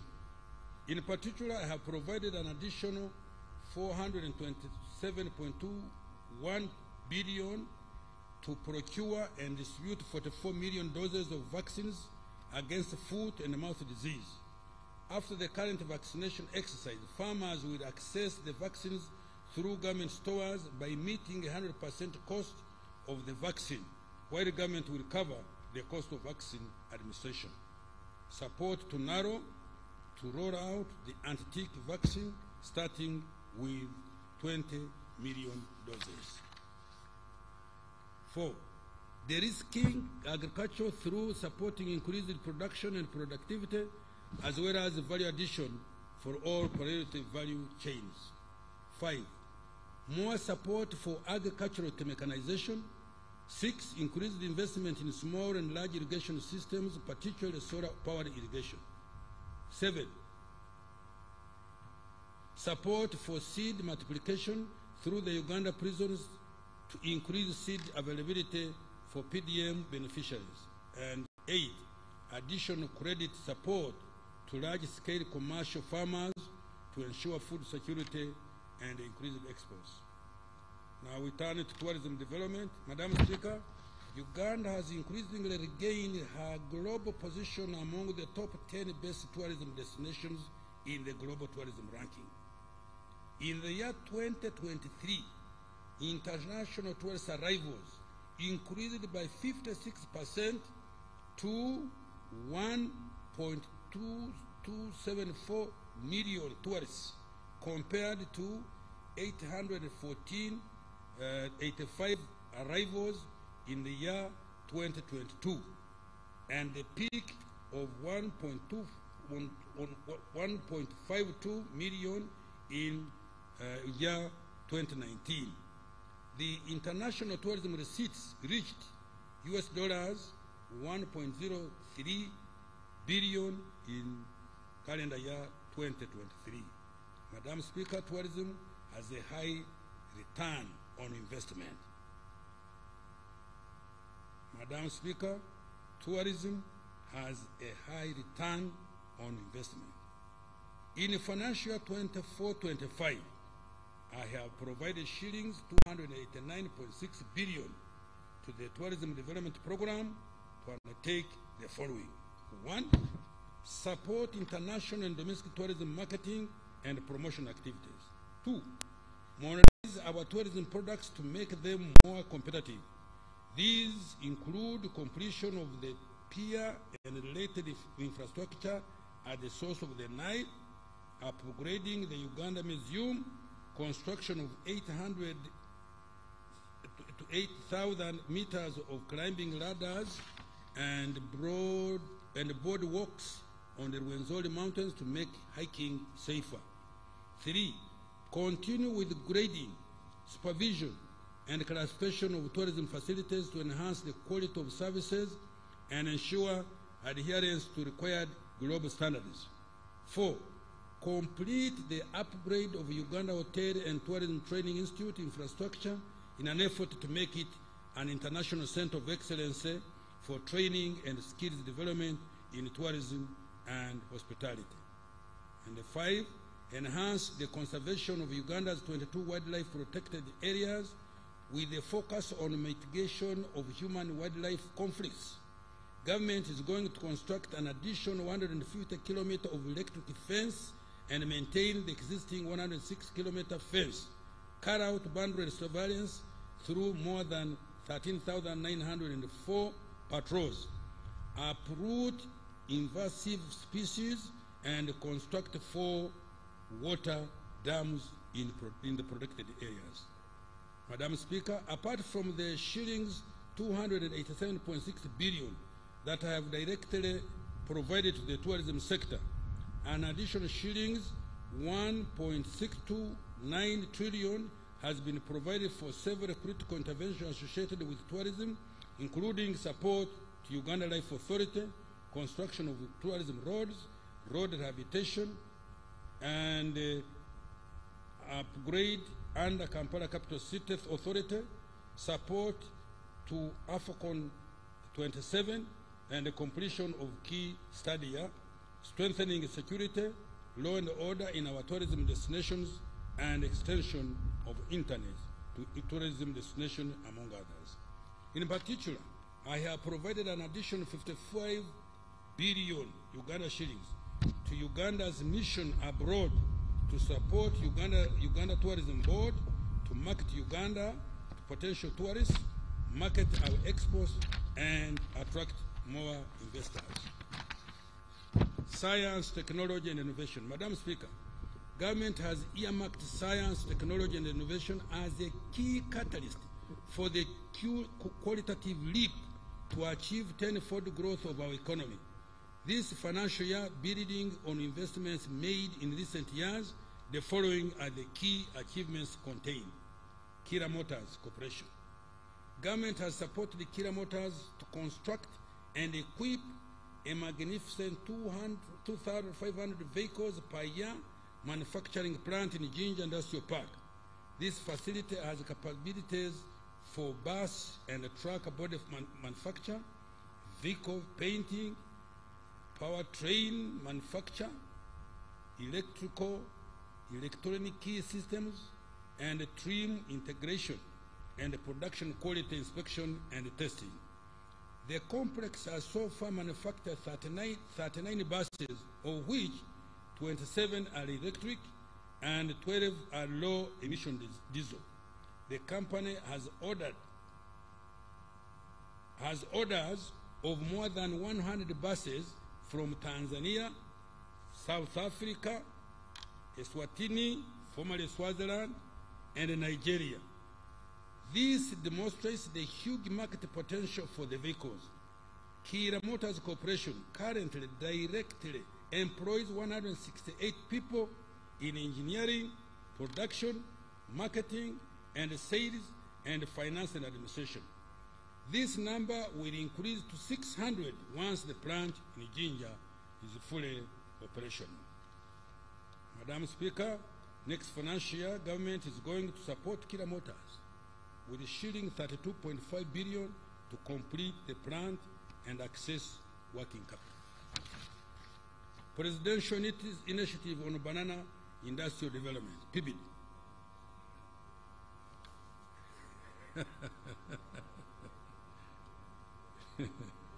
Madam Speaker, government has supported PIBID to establish a semi-automated plant in Bushenyi with the daily processing capacity of 14 metric tons of fresh matoke. This project has shown potential for import substitution by replacing wheat and also by providing gluten-free starch products. These have high global demand. The company has started fulfilling international orders, including from South Korea, the Royal Kingdom of Saudi Arabia, Qatar, and Italy. PIBID currently employs 150 staff and collaborating with 6,543 farmers. Next financial year, government has provided an additional 50 billion to complete the capitalization of the company to transition into a self-sustaining business. The pathogen economy. Madam Speaker, the pathogen economy has made tremendous progress in developing vaccines, therapeutics, diagnostics, and other health care tools for our public health security and import substitution. The scientists at Makerere University developed a PCR diagnostic kit that has so far been used to conduct more than 2 million COVID-19 tests. This kit effectively halved the COVID-19 testing and saved Uganda more than US dollars 37 billion, that is shillings 140 billion Uganda shillings. A clinical trials platform for natural therapeutics, the first on the African continent. Let me repeat this. You know, when I hear something so good about Uganda, I want everybody to listen. A clinical trial platform for natural therapeutics, the first on the African continent, has been established. The human vaccines have completed animal studies and are under preparation for clinical trials. Madam Speaker, other government support under the pathogen economy has been directed towards the following special initiatives. 1. Day by Pharma Limited is establishing Africa's largest pharmaceutical and vaccine manufacturing facility here in Uganda. You can take the road to Bombo, you will see. The facility will create job opportunities for more than 10,000 science professionals and 30,000 others in support of the ecosystem. Production of generic drugs, cancer drugs, and human vaccines is scheduled to start by November this year. Government in the process of finalizing equity acquisition in exchange for its shilling 723 billion investment. The anti-tick vaccine project at Makerere University, spearheaded by Dr. Margaret Saimo Kahua, has undergone clinical trials. I have provided an additional 25 billion to produce and commercialize the anti-tick vaccine. Government has also supported Jenna Hubs of Professor Patrick Ogwang, known for COVIDEX, to undertake clinical trials of his natural therapeutics and establish an internationally certified production facility to manufacture and commercialize them. I have provided an additional shillings 2.07 billion for this purpose next financial year. We congratulate him. Support Professor Serwanga Sampara to advance research in human vaccines. I have provided an additional shillings 225.4 billion needed to complete the research and start producing the vaccine. Coffee value chain development. Madam Speaker, government has partnered with private sector to fast-track local value addition to coffee. We have started with 3 Apex centers for high-value coffee processing under the Coffee Investment Consortium, Great Lakes Coffee, and Inspire African Coffee. All have acquired modern roastery, freeze-dry and spray-dry technologies to produce instant, roast and ground coffee products, coffee capsules, cold brew, and instant coffee with a total capacity of 585,000 metric tons per year. One of the facilities is complete, while the other is 62% complete. Government will support the completion and expansion of these facilities, the operationalization and market penetration of the products on the local, regional, and international market. The target is to aggregate, add value, and market at least 1 million bags of medium to high quality coffee, green coffee beans by 2025. This will earn Uganda shillings 560 billion, Uganda shilling, no, sorry. This will earn Uganda shillings 560 million US dollars from value added coffee in the next 5 years, which would catalyze the whole sector to bring in at least US dollars 5 billion in line with our 10-fold growth strategy. Shilling 75 billion has been provided next financial year to improve coffee value chain development. Space program. Madam Speaker, government has supported the rapid human capital development of the aerospace program by training our engineers in Japan, China, and Egypt. Government partially furnished the headquarters of the space program, the Impoma Satellite Earth Station, to enhance weather prediction and monitoring landslides and the environment. Government will support completion of these initiatives, including the establishment of a satellite development laboratory and a modern geospatial center to be able to obtain data from a broad spectrum of satellites from partner nations. I have provided 3.3 billion for space program activities next financial. Madam Speaker, I want to commend His Excellency the President for spearheading the development of the knowledge economy through targeted funding of research and development and scientists in general. You are very mean. The president does do like this kind of thing and you don't clap for him. Nze kankie kolere nze ka.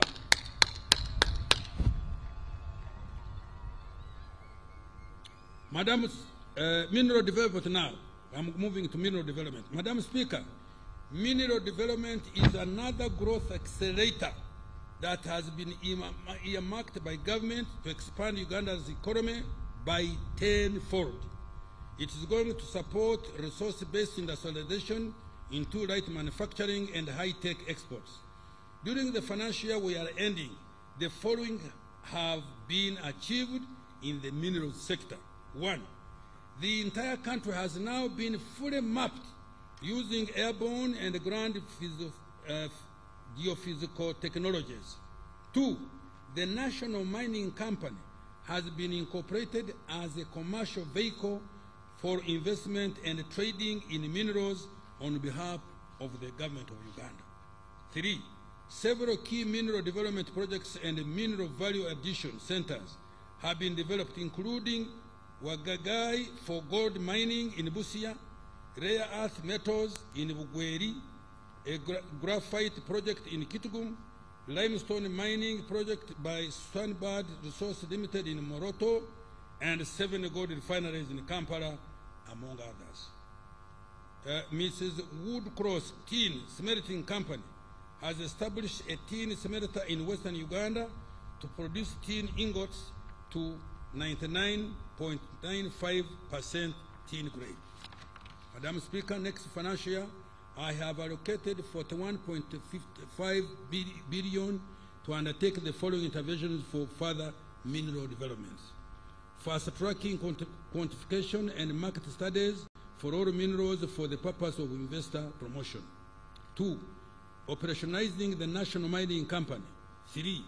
Further reviewing and strengthening the fiscal regime for minerals, including regulations of artisan and small-scale miners. 4.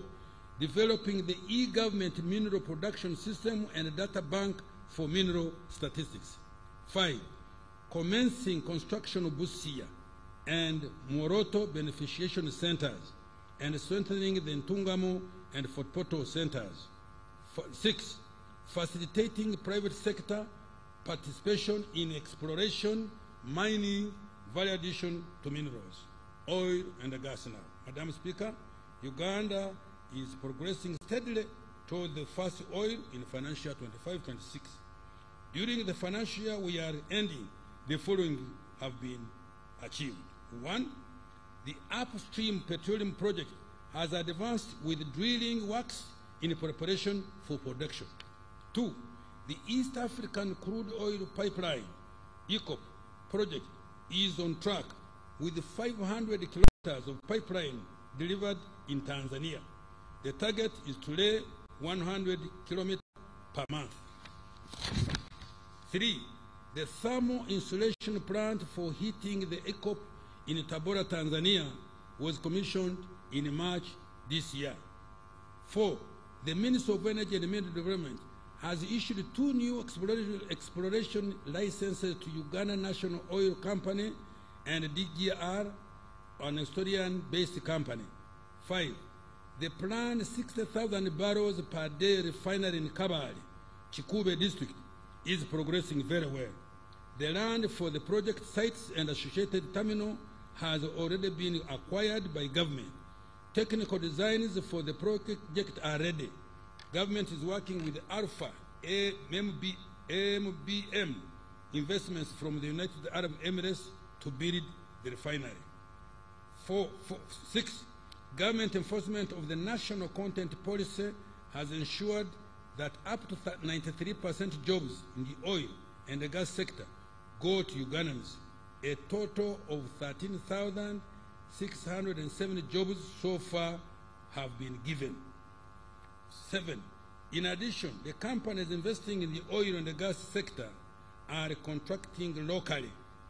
Since 2021, contracts worth US $1.796 billion have been awarded to Ugandan companies out of the total contract investment of US $7.162 billion. Madam Speaker, in a bid to ensure security of supply of petroleum products. UNOC, in partnership with the private sector, will commence the importation of all our petroleum products beginning in the first week of July this year, which is very near. Madam Speaker, next financial year I have provided shillings 920.68 billion for the oil and the gas sector to prioritize the following. 1. Development of the East African crude oil pipeline hub in Tanga. 2. Continue the construction of the ECOP, including the necessary infrastructure to facilitate adherence to high-quality environmental standards. 3. Procurement and dissemination of the 57,000 liquefied petroleum gas cylinders to promote clean cooking. And 4. Establishment of petroleum geoscience laboratory. And finally, 5. Equity contribution for the final project. Integrated transport infrastructure and services. Madam Speaker, a total of 205 kilometers was added to the paved network during financial year 23-24, increasing the total paved national road network to 6,338 kilometers, representing over 30% of the national road network. The following roads were completed during the financial year: Atiaka Loropi, 66 kilometers, Masindibiso, Hoa, Nyairongo, Kiarushesha, Butole, and Kavali, Kiziramfumbi Road, 97 kilometers, Moroto, Rokitanyalia, Nyara, 42 kilometers, Rukungiri, Kihi, Shasha, Kanungu, 78.5 kilometers, Kapturwa Swam, 73 kilograms, and Masindi Park Junction and Tangi Junction, Parabolisa Road, 159 kilometers. In addition, 3 bridges were completed and the construction of 36 critical strategic bridges is ongoing. The completed bridges are Kampala Flyover and road upgrading, 2 Lugogo Bridge connecting in Nakasongola district and Ngoma in Nakaseke via Kasozi, 3 Saka Swamp crossing in Palisa. With regard to air transport, the following were accomplished during the year we are talking about. 1. 90% completion of Kabalega International Airport in Hoima. The remaining 10% comprises of critical air navigation, meteorological, communication, and airport operation facilities. 2. 90% completion of the expansion and rehabilitation of Entebbe International Airport, including modernization of the departures and arrival areas of the terminal building. 3. Maintenance of 3 aerodromes, including Arua, Gulu, Pakuba, Masindi, Lira, Kidepo, Moroto, Soroti, Tororo, Jinja, Mbarara, Kasese, and Kisoro. Madam Speaker, with regard to water transport, the following were accomplished during the financial year we are talking about, we are winding up. 1. Completed the construction of 3 strategic ferries, namely Amuru Rhino Camp Ferry and 2 ferries for Bukungu, Kagwara, Kaberamaido route on Lake Kyoga. 2. Completed the construction of the Maritime Training Institute in Namasagali and commenced construction works for the Maritime Rescue Coordination Center at Mwanza. 3. Completed 40% construction works for search and rescue centers at Kazi and 25% at Kaiso, Panimu, Zengebe landing sites. 4. Continued with the development of new Kampala port at Bukasa.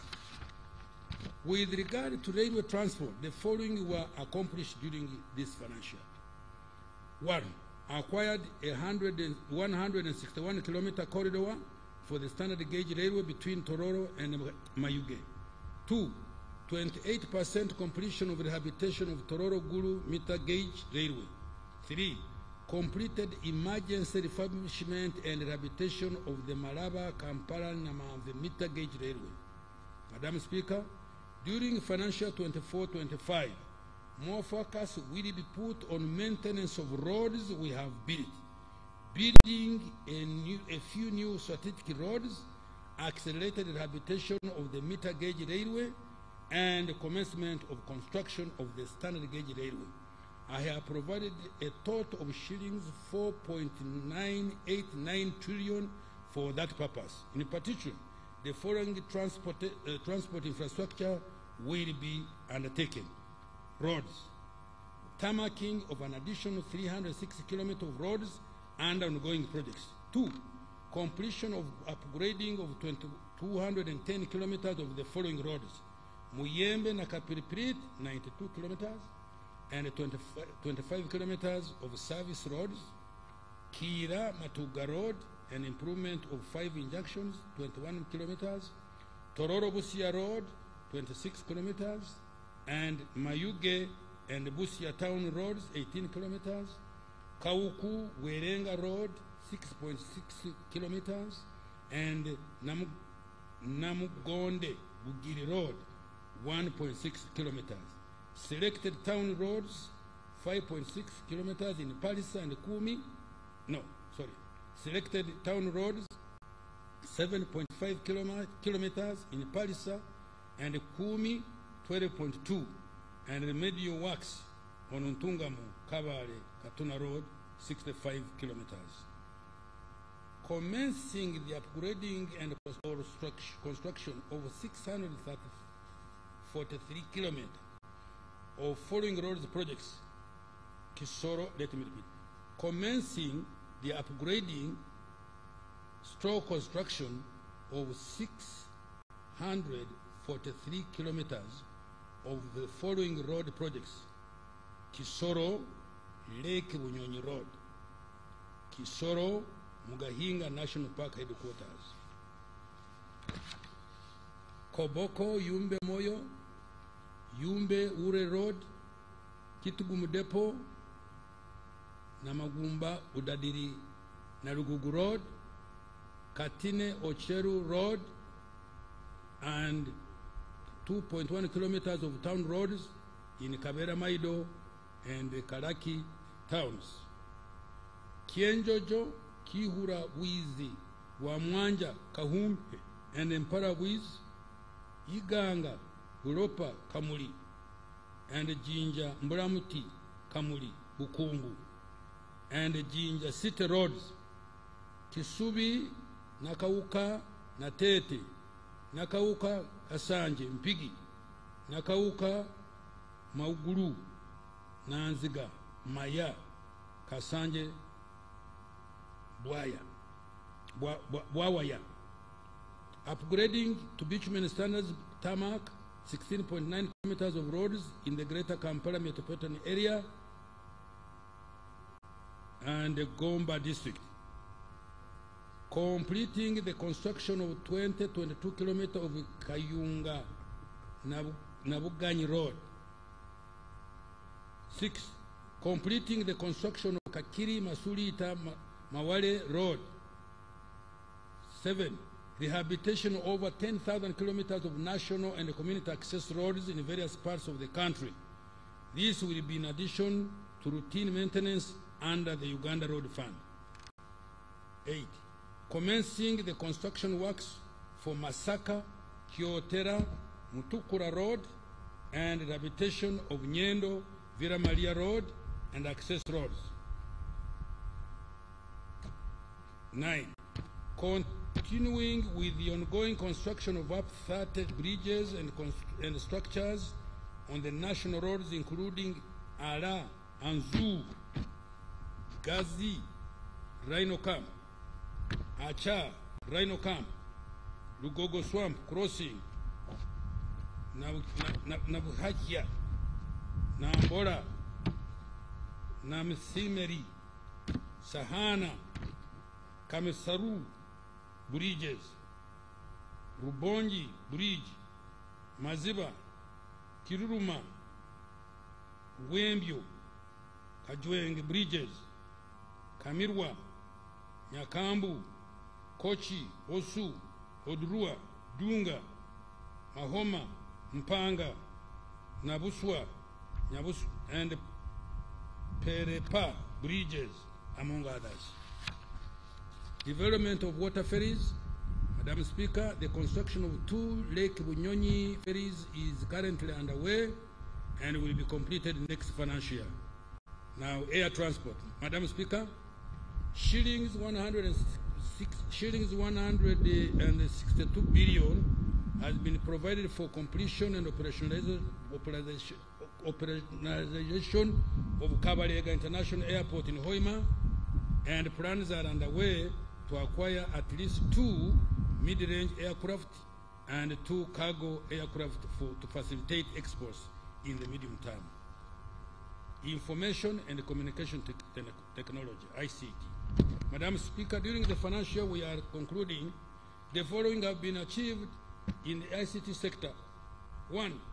A total of 4,354 kilometers of fiber cable have been laid across the country, connecting 1,523 key government service delivery units to the national backbone infrastructure. 2. The internet penetration in the country has increased 64% from 25% in 2017, and the share of government services provided online is now at 40%, up from 20% registered in 2017. 3.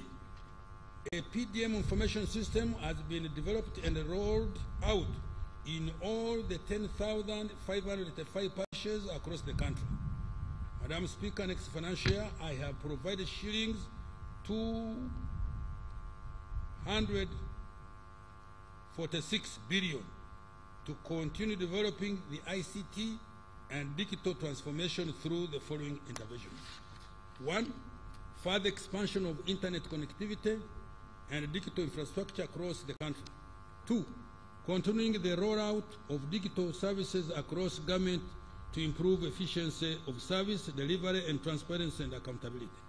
3. Leveraging business process outsourcing and ICT to create employment opportunities for our young people. 4.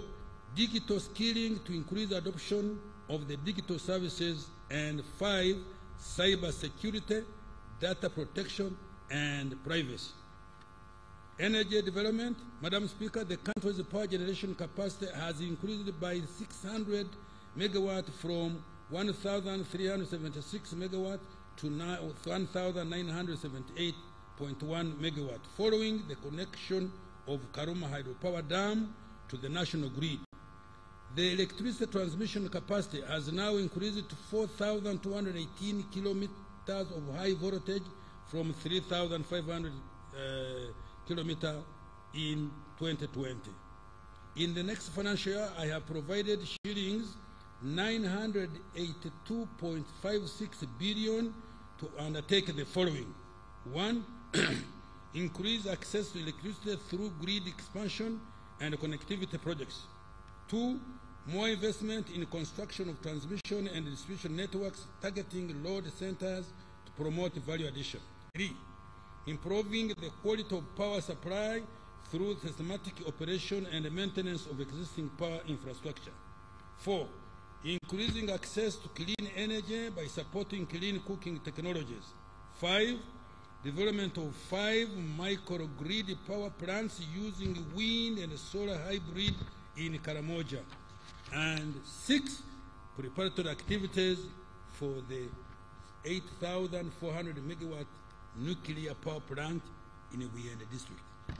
Industrial development and manufacturing. Madam Speaker, in our 10-fold growth strategy, government is going to step up efforts to accelerate the diversification of the economy, add value to raw materials to boost exports, and import substitution to continue reducing our export and also build more basic industries to produce items that Ugandans use on a daily basis, such as sugar, soap, cooking oil, clothes, medicines, construction materials, etc. Our industrialization efforts are being undertaken mainly through the private sector, but with the state playing a de-risking role.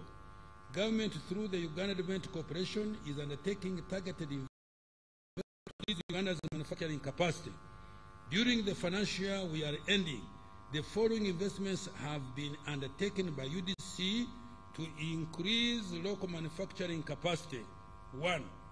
The Atiaka Sugar Factory has acquired modern mechanized equipment for the sugarcane fields in Amuru and Ramo district and installed modern irrigation systems. 2. 4 tea factories have been supported to expand and process tea for both domestic market and export. These are Kayonza Growers Tea Factory, Kigezi Highland Tea Factory, Mabale Growers Tea Factory, and Mpanga Growers Tea Factory. Continued support to Mutuma Commercial Agencies Limited in Luka District to produce intermediary and final products such as surgical cotton, cotton cake, soap stock, and cotton seed oil. 4. Investment in Bukona Agro Processes Limited in Nyoya District to process cassava and cereals into ethanol for cooking. It produces 40,000 liters of ethanol per day. 5. Investment in Budadiri Arabic Coffee Mills Limited in Soronko District to process coffee for export. 6.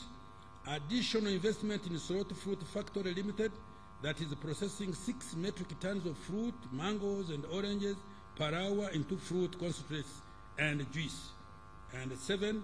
UDC has also invested in the East African Medical Vitals Limited, manufacturers of examination and surgical gloves, to increase the company's production capacity to create jobs and also save the country foreign exchange through import substitution.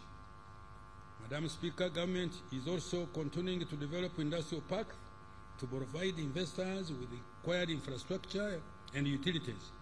Work is in progress in Namamve Park with 190 companies operating, the Shen Park in Kapeka, 19 companies, Sino-Uganda Industrial Park in Imbale, 18 companies, Luzira Park, 11 companies, Weyogere Park, 8 companies, and MMP in Wikwe, 7 companies.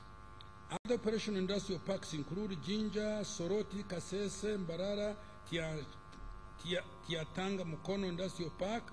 So far, over shilling 3.5 billion have been invested in these parks in the form of foreign direct investment. Over 266,812 direct and indirect jobs have so far been created.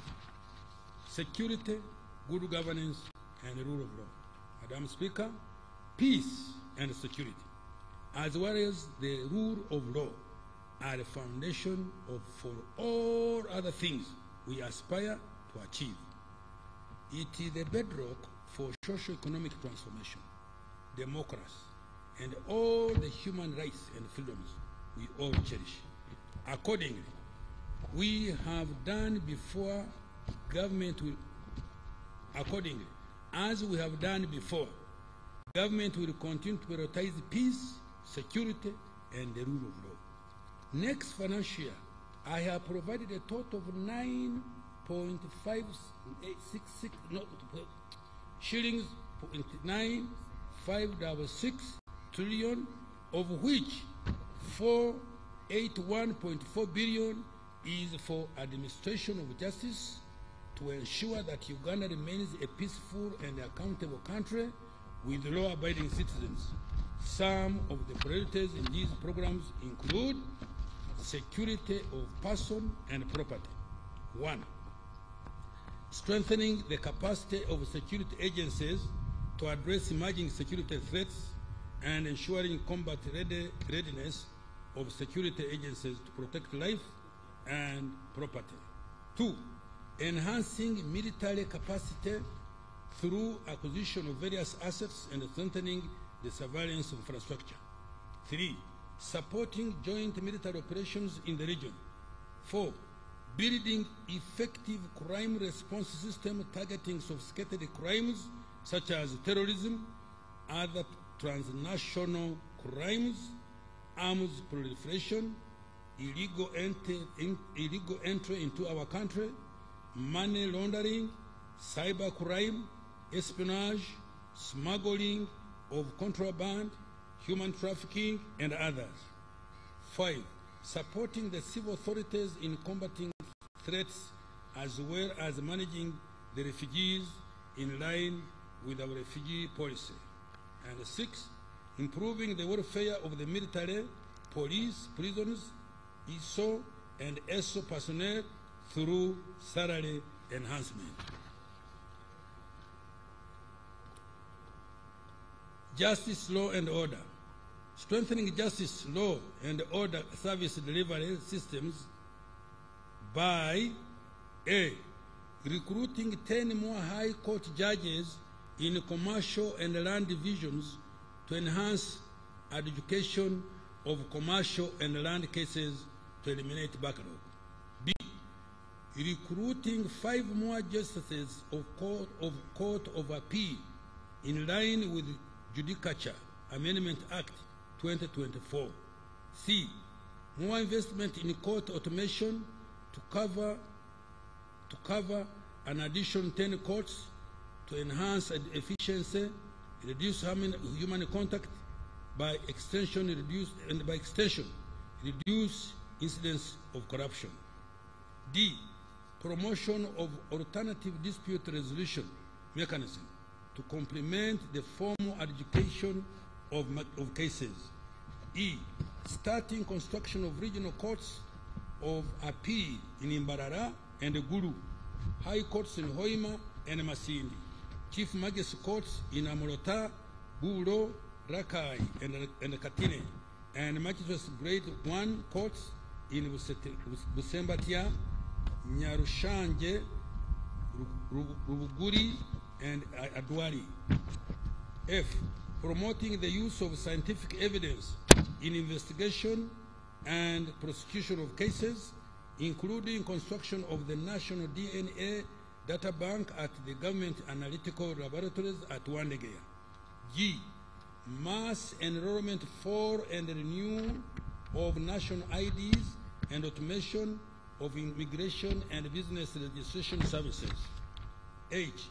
Reforming laws and the due process to ensure faster and expeditious resolution of disputes, among others. Natural disaster response and management. Madam Speaker, I'm about to close. During financial year 23-24, government supported 93,930 households with relief food and non-food items across the country. Next financial year, I have provided shillings 18.1 billion plus a contingency fund of 146.26 billion to support disaster response and management, including operationalization of the National Disaster Risk Management Plan. 2. Support 50,000 households with food and non-food items across the country. 3. Provision of funds to Uganda Red Cross Society to support disaster victims. And 4. Supporting the resettlement of 1,000 households that were displaced by landslides and floods in the Elgon region, including the districts of Duda, Manafa, Bulambuli, Namisindwa, and Soronko. Government strategy for financial 24-25 and the medium term. Madam Speaker, in line with HE President's guidance, my ministry, in collaboration with the National Planning Authority, has developed a strategy for growing Uganda's economy tenfold.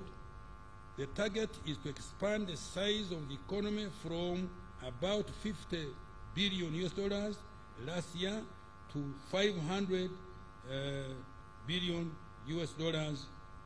by 2040. Government has identified 4 anchor sectors to drive this growth. These are agro-industrialization, tourism development, mineral development, including oil and gas, and science, technology, and innovation, including ICT. Madam Speaker, these are the ATMs that are going to mint money for Ugandans next financial year and in the medium term. The detailed enabling policies, interventions, and actions will be contained in the forthcoming fourth National Development Plan. Madam Speaker, to achieve this ambitious goal in the next 15 years, we must deliberately and pragmatically do the following. 1. Double the size of GDP every 5 years for the remaining 3 national development plans. 2. Raise per capita GDP 6-fold from the current US dollars 1,146 to about US dollars 7,000 in financial year 2039-40. 3.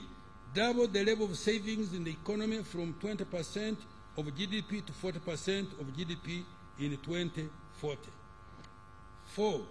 Raise the share of exports in GDP from 12% in 2022 to 50%, and the share of manufactured products in merchandise exports from 13% to 50%, and medium high-tech products from 21% to 50% over the same period. 5.